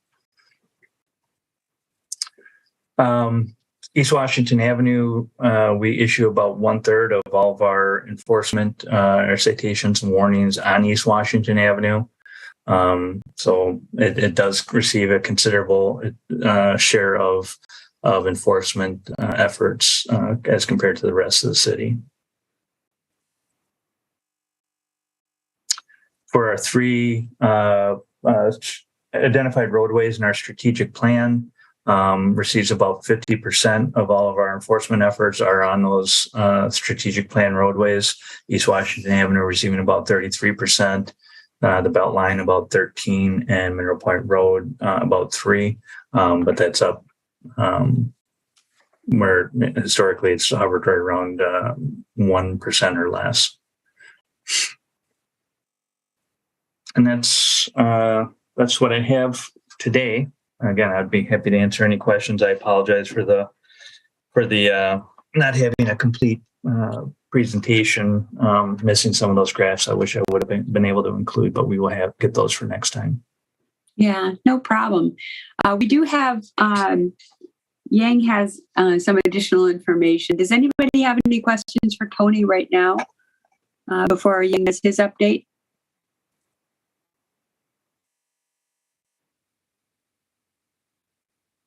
Okay, I'm seeing no hands. Yang, you want to go ahead? I'm sorry. Let me interrupt Yang before he begins. I just wanted to note that we also started the flex lane today. I was out there from about 6 a.m. until about 9:30 and helped the officers that we had out there monitoring the flex lane or the belt line during the off hours. But I was out there during the on hours, and I made about, I don't know, somewhere around 8 to 10 passes up and down the belt line during that time. I was very impressed with what I saw, the impacts that the flex lane was having. Certainly, I not a huge, I know the issue of adding capacity is probably not the solution for the future of our roadways, but I thought the flex lane in operation was very impressive in terms of its ability to relieve congestion. Mornings, we don't see it anyway, but eastbound was almost no congestion whatsoever. Westbound, one time of all the passes that I made in that stretch of road, only one time I had to slow significantly from 55, 60 miles an hour down to about 30 miles per hour due to Verona Road backup. I didn't experience any backups on Monona on over the Ohio River from Stoughton Road to Southtown Drive, which is impressive. So I thought it was a very at least hopeful, promising sign of the implementation of the flex lane. We had officers out there all after for 6 hours from 9 a.m. to 3 p.m. The one officer that reported back to me observed one violation, one person driving in the flex lane when they shouldn't be. So that the voluntary compliance level that we're getting for that as well is very positive. So sorry, I apologize, but I forgot. Yeah, no problem. Bridget, did you have a comment? Yeah, I actually just wanted to say I used it this morning at about 8 o'clock going from downtown to a meeting in Sauk City, and I was shocked, but it was like flawless. It was great. And I had just happened to read about it, I think last night, knowing, what the 2 X's meant and then getting off. And I've, used flex lanes all over the country, and I've never seen it work that well. So way to go. It was a really good exercise. Yeah, I really thought DOT nailed it. It makes sense when you're driving it that there's a huge green arrow. It makes sense that it's open. There's a huge red X over the top of it when it's closed. They got the line of sights right, so you don't travel very far without visual indications of it's open or closed. They really, I'm sure there's tweaks to be done, but it seemed to. Again, it's early. It's the first morning, but I was glad to see a lot of people utilizing it because it really did its job in terms of giving people space around them to safely react and negotiate the belt line. So hopefully it continues to be a positive experience. Great. Bill, go ahead. Thanks, Ann. Lieutenant, I was going to raise my hand and ask you that with it, and I guess a request. 2 questions. One is I know that Monona and Madison, as well as the sheriff and state patrol, have authority to do jurisdiction. So, what do you anticipate as far as you've had discussions with the other agencies as far as how much level of effort are you going to give at least initially, and then maybe over time to the flex? The state and their project funding was very good in that they said we want an educational opportunities in the first 3 to 5 weeks. We're targeting 4 weeks. They didn't want it to financially impact those law enforcement agencies. We actually we contracted with them. And we got spending authority for about $20,000 to add those additional officers to monitor the Beltline for 4 weeks. We will have our traffic officers, our test officers out there, some just because it's part of their role as traffic enforcement. But we really wanted to spend time. It really paid us a lot of benefits. I was on the traffic team when they did the on-ramp lighting systems, and really that educational component out of the gate really pays huge dividends. Certainly, we have had discussions with the city attorney on what the appropriate citations would be to issue when it does come that time to start issuing citations. The city attorney was certainly supportive of us considering reckless driving as well at some point, in terms of trying to impress the seriousness of if somebody's just bombing down the flex lane when it's closed. It is a shoulder, it's a breakdown lane. We need to be treating it that there could be a hazard over the crest of a hill or over around a curve. DOT is actively monitoring and will continue to actively monitor that in terms of being able to react pretty quickly to get that flex lane closed down. If there is a breakdown or a crash, that would affect people's ability to drive. So voluntary compliance is like I said, what I saw this morning was very, very encouraging, and the reports back I got from its use today was very, very encouraging. And the person that the violation that the officer saw, that somebody used it as kind of a passing tool. So they wanted to get, whatever, 70 miles per hour wasn't fast enough. So they wanted to pass the people that were in the left lane. And so we're in that flex lane for a brief period and came back to the left lane. So even that would be too much for us, but we will, I don't anticipate it from what I've seen of it being, certainly if we start to see patterns where people are really utilizing that during off hours and it really becomes a safety issue for us, we'll be working with DOT and probably providing some more enforcement efforts out there. But that's luckily today we saw a high level of voluntary compliance when it shut down. I was traveling eastbound when they shut the eastbound off earlier than the westbound, just because of the traffic patterns of the day. They shut it off early. Immediately saw voluntary compliance. There was nobody left in that lane, and I wasn't out there when they shut off the westbound, but I would have been surprised if it was anything different based on the officer's observations. So we'll continue to monitor very closely. Like we will have officers out there for the next 4 weeks dedicated to just monitoring how it's going. Thanks. Yeah, I think maybe just we've talked about East Washington, and we've asked you to make reports on that. I guess as a future ask if you could discuss the flex lane as how well.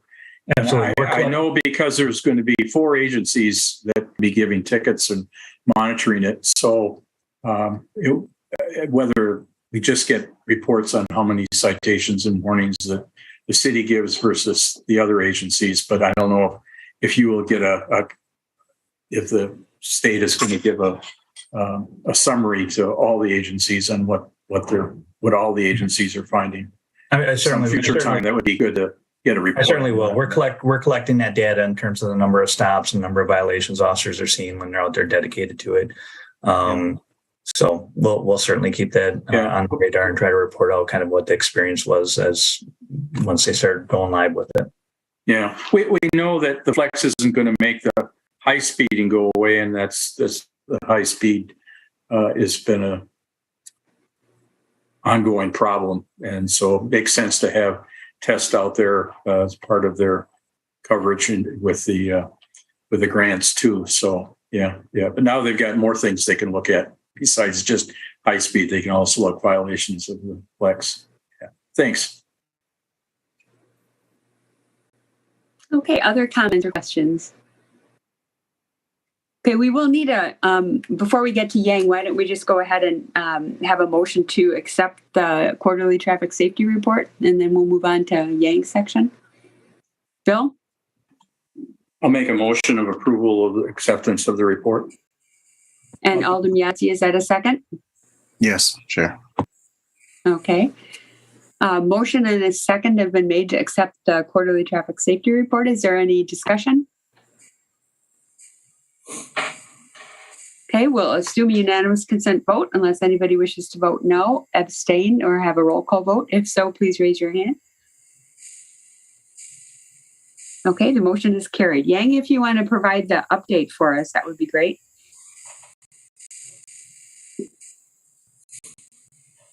Okay, thank you, Anne.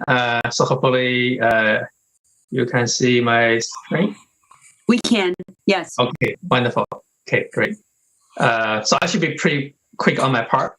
And Lieutenant Ferrari gave a really good thorough overview of the Q1 data. And I just want to give you some idea on how we are doing, the trending on safety. So this was prepared for the last meeting. And so I thought we'd go a little bit longer than Q1. So we went to the data that we had at that time. And also we made sure we covered, the latest fatal crash this year. That's June 7th. So that's, the fatality on Mirror Point Road involving a bicyclist and a motor vehicle. So this data is from June 1st to June 7th, January 1st to June 7th, for a little bit over 5 months. Now we actually have some preliminary data. This is the preliminary data, but now we have even more preliminary data for the whole month of June. We did look into that, but I'm happy to see that things actually didn't change that much, which is good. We if we can keep the number stay here for the rest of the year, we'll be very happy. So in general, we have noticed that we have seen the total, the crash getting down comparing to this year with last year. And I didn't put the number here, but for total number of crashes, for last year, the time period, we have, our number was upper 1500s, I think 1580 something. This year, the same time period, that's lower 1500. I think 1506 or so. So we saw that's that's actually a significant reduction in number of total crashes. But I think what's more significant is the severity of crashes. So that's basically what data this data captured. So for example, in 2021, January to June 7th, we had 49 crashes with a fatal or serious injury. This year, same time period, we had 30. So that's quite a significant reduction. For fatalities, we reduced from 9 to 7. Particularly from 4 pedestrian fatalities to 1 pedestrian fatality and 1 bike fatality, which again is the June 7th one on Mirror Point Road. But I think what's more impressive is the serious injury reduction.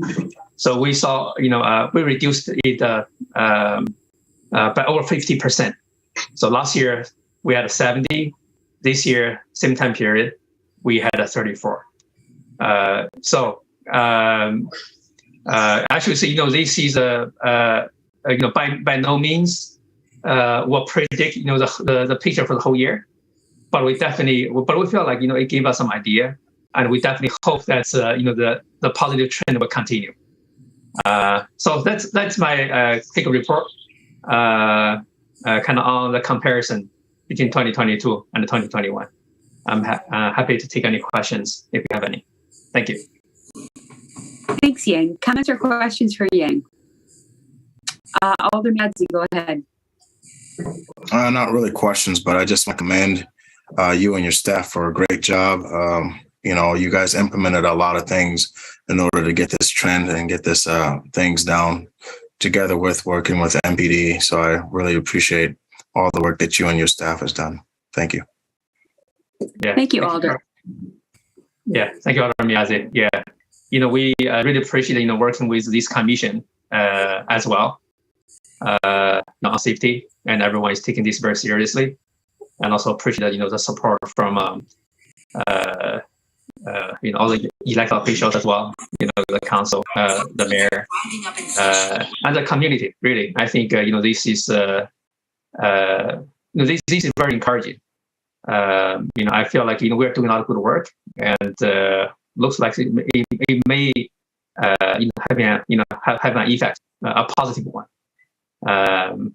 Think about how many hours we spend on this commission, right? Talking about safety, such as redo the safe streets medicine program. We appreciate the support on that. Thank you. Thank you, Yang. Other comments or questions for Yang?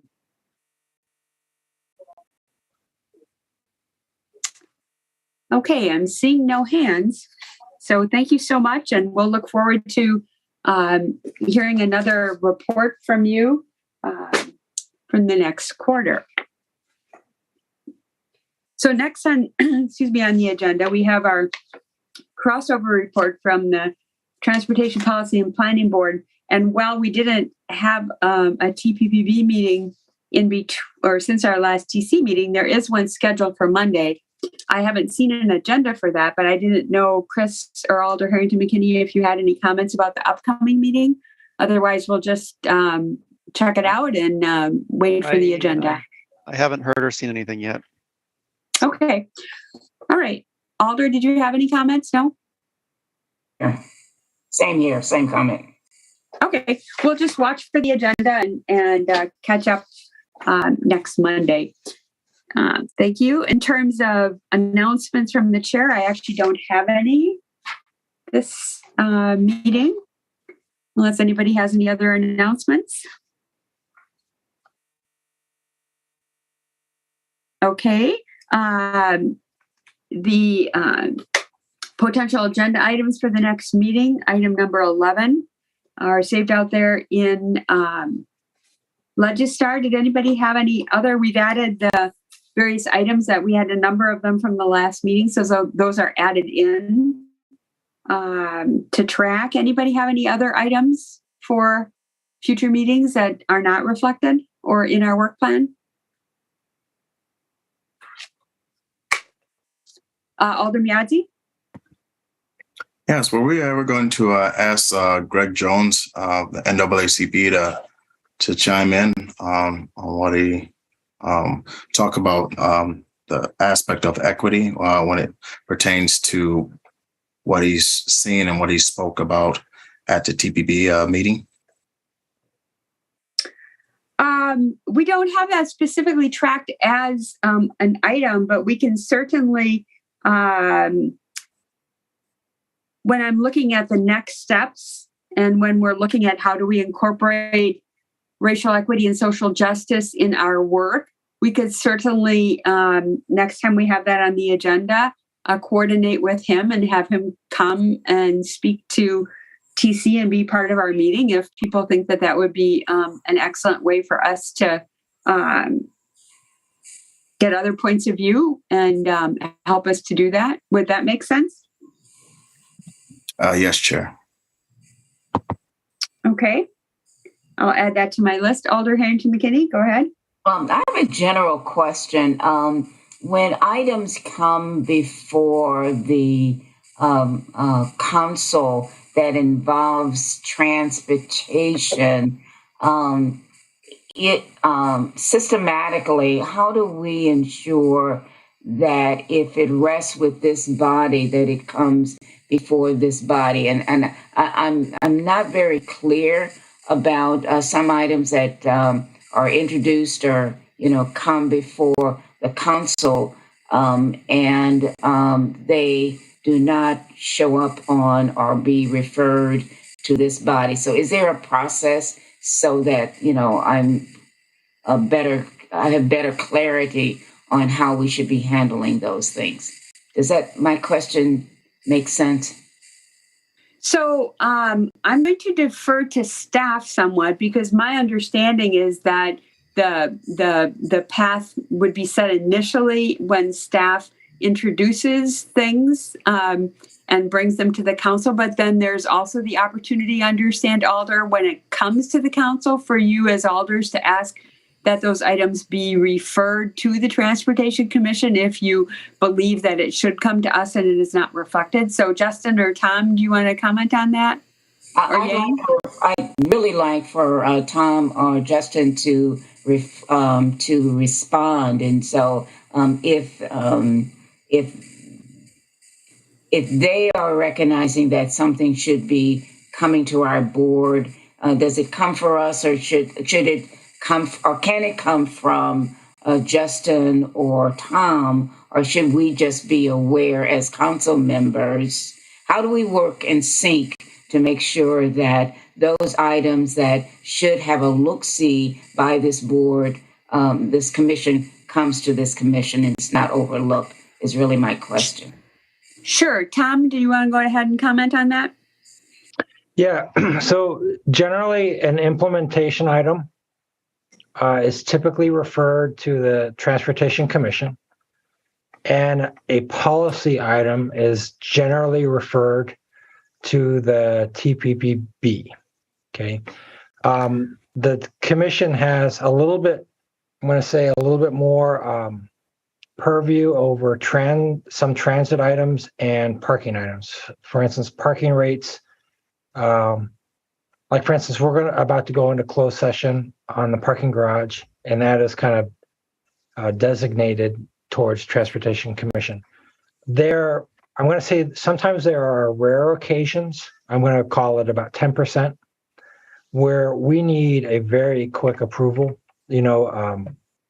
Perhaps it's we need to amend a contract and the contractor's running out of money or something to that effect, where it will just be referred to finance.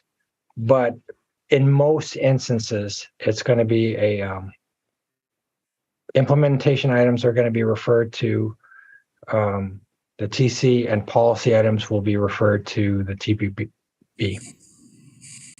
Okay, can I follow up, Tom, in your comment about if there's a quick turnaround?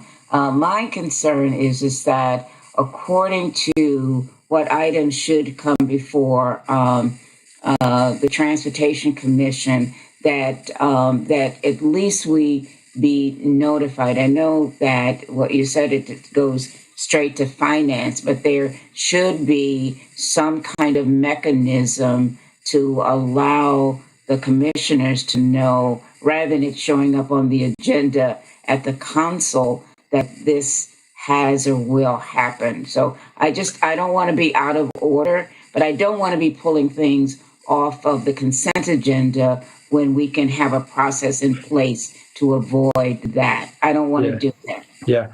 I will say, I'm going to say in 90% of the instances, I email the transportation alders. And so the transportation alders are you, Alder Miadze, Alder Furman, Alder Foster, for the majority of resolutions. So for instance, this week I emailed all the transportation alders for 2 resolutions to ask if you wanted to sponsor it. And so that's kind of a heads up that we're introducing this resolution and we'd actually like your support. So occasionally that doesn't happen. I'm going to say when that doesn't happen, it may often be a Metro item where they just need an approval to accept some money very quickly. You know what I mean? And they're just kind of running it through. I'm going to say at least 50% of the resolutions at TCCs probably originate from Metro, just because they deal with so many grant programs. They have 5307, 5339, paratransit, all this. And Justin has his hand up, so he'll augment that. But I'm going to say in 90% of the cases, we will we email the transportation alders for sponsorship. This week there's been 3 opportunities for resolutions to sponsor, but there is a 10% where maybe the turnaround is rather quick. So I'm going to stop right now, and Justin, you can augment that if you'd like. Go ahead, Justin. Yeah, I just want to clarify that. So as far as what is the purview of this commission, I mean, it is spelled out in the ordinance, 3356. it has a list of things that would go to this commission. There are things that revolve around the actual transportation system that we're, the service we're providing, and less about kind of our internal city workings. And so that's, But I think Justin, I think the alder's asking procedurally if there's something that's coming through that impacts transportation and they're interested in knowing about it, even if it doesn't get referred to TC, how does that work? Because the only way I know about things is by looking at the council agenda and paying attention to everything that's going through, unless it happens to get referred to us. So because I think hopefully we're all familiar with what the ordinance says, but I believe Alder Harrington McKinney, you're asking about procedurally, how does it work? So Justin, procedurally, how does something that's a transportation ordinance, it sounds like, Tom, you asked for the transportation alders to sponsor it, and then there's a decision as to whether it goes to TPPB or TC, correct?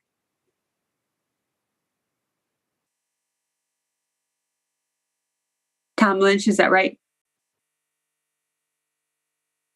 Yes, I was shaking my hand, so yes, okay, that's correct. Okay, yep, okay, great.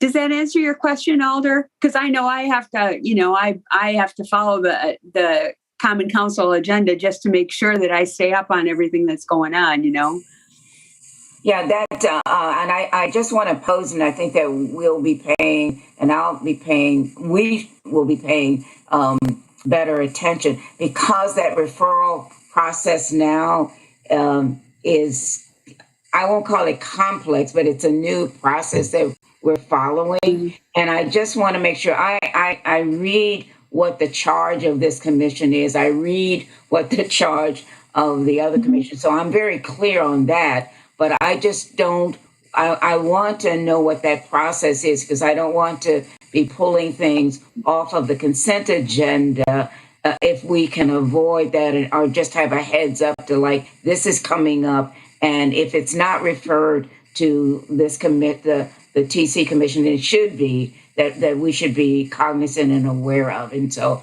that's kind of where I'm going with this. Yeah. So Tom, it sounds like that. Go ahead, Alder, I think that because we bringing it up, we will make sure that we are kind of aware, because the process is changing for what is referred to specific boards or commissions. And so I want to make sure that we're following what the new procedure processes are. Yeah, my understanding is it's more complicated to actually get the referral done. So Tom, it sounds like your plan to connect with the transportation alders up front is a really good way to go, because then, Alder, that should address your concern. And if you're connecting with staff up front, then you shouldn't have to deal with that more complex process for a referral later on. Would that be correct, Tom? Yeah, I will say that, it will never be perfect. I'm going to say 90% of the time that's how it will work. I'll give you an example that we're about to go into closed session regarding a facility, right, that I'm going to say, people in economic development, like Matt McLejesse, feel like it's primarily a finance committee issue, because we're using TIF and all that. And yet there's a parking component. So there's been a little bit of back and forth on where this should be. Consequently, for example, we submitted an amended agenda for the TC for this week, because there was one thought of, well, what should go to the TC, and then another thought, well, I think they might want to see this. So there's a little bit of a yin-yang there. So I'm going to say that there's, again, 90% is pretty straightforward, and we try and get your input up front, or 10%, there's a little bit more complication, because there's an overlap of jurisdictions, right, between the finance committee and this, or some other committee and this. And In this instance, for instance, we tried to make it right by kind of amending the TC agenda and adding something. So. Yeah, and the city attorney's office was very helpful in meeting with us and making sure that we did everything appropriately there. So very helpful. And Alder, it sounds like you'll be hearing from Tom and staff. Both Alders, Miadzi and Harrington McKinney will be hearing from staff with regard to the transportation ordinance or resolutions that are coming before the council. Okay, other comments on that or on any other future agenda topics? No, I don't see any hands. Okay. As noted on the agenda, the Transportation Commission now plans to go into closed session to discuss the State Street Campus Garage Mixed Use Project as allowed under Section 19.85, subsection 1E of Wisconsin statutes, which reads as printed on the agenda. We did meet with the city attorney's office on Monday in order to make sure everything was in order with regard to going into closed session on this topic. The closed portion of the meeting will not be recorded, and only TC members, non-member alders, TC staff, and staff related to this topic should remain on the Zoom call to participate in the closed session. We do not plan to reconvene an open session this evening. We plan to adjourn in closed session, which we are allowed to do. So we would need a motion to go into closed session, and that motion should reference that it is pursuant to Section 19.85, Section 1E of Wisconsin statutes as printed on the agenda, or you can read that language if you would so choose. So I would need someone to, Alder Miadzi. Motion to go into closed session. Oh, could you please reference that language for us, please? Pursuant to section, yeah. Yeah, I'll move that we move to closed session per statute. Geez, I just had it. Can you repeat that again? 19.85 subsection 1E. Yes, 19.85-1E. Thanks, Chris. Okay, and that is printed on the agenda. So the city attorney said we just have to reference that. So do we have a second? So Alder Miadzi, do you want to go ahead and second that? Yes, I'll second. Okay, that's great. Thank you. Since the vote of each member should be ascertained and recorded for the minutes, traditionally a roll call vote is conducted just to make sure that we do that. So Aiden, if you would go ahead and conduct a roll call vote. And I, if we want to go into closed session, and no, if you do not. Sure. Charles Miadzi. Aye.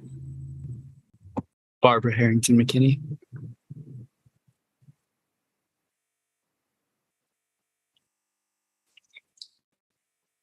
Alder Harrington McKinney.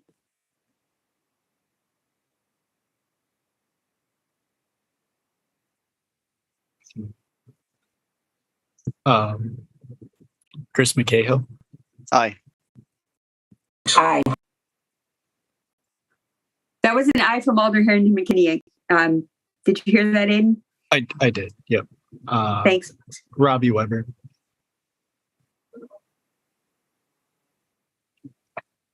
I think she said aye, but was muted.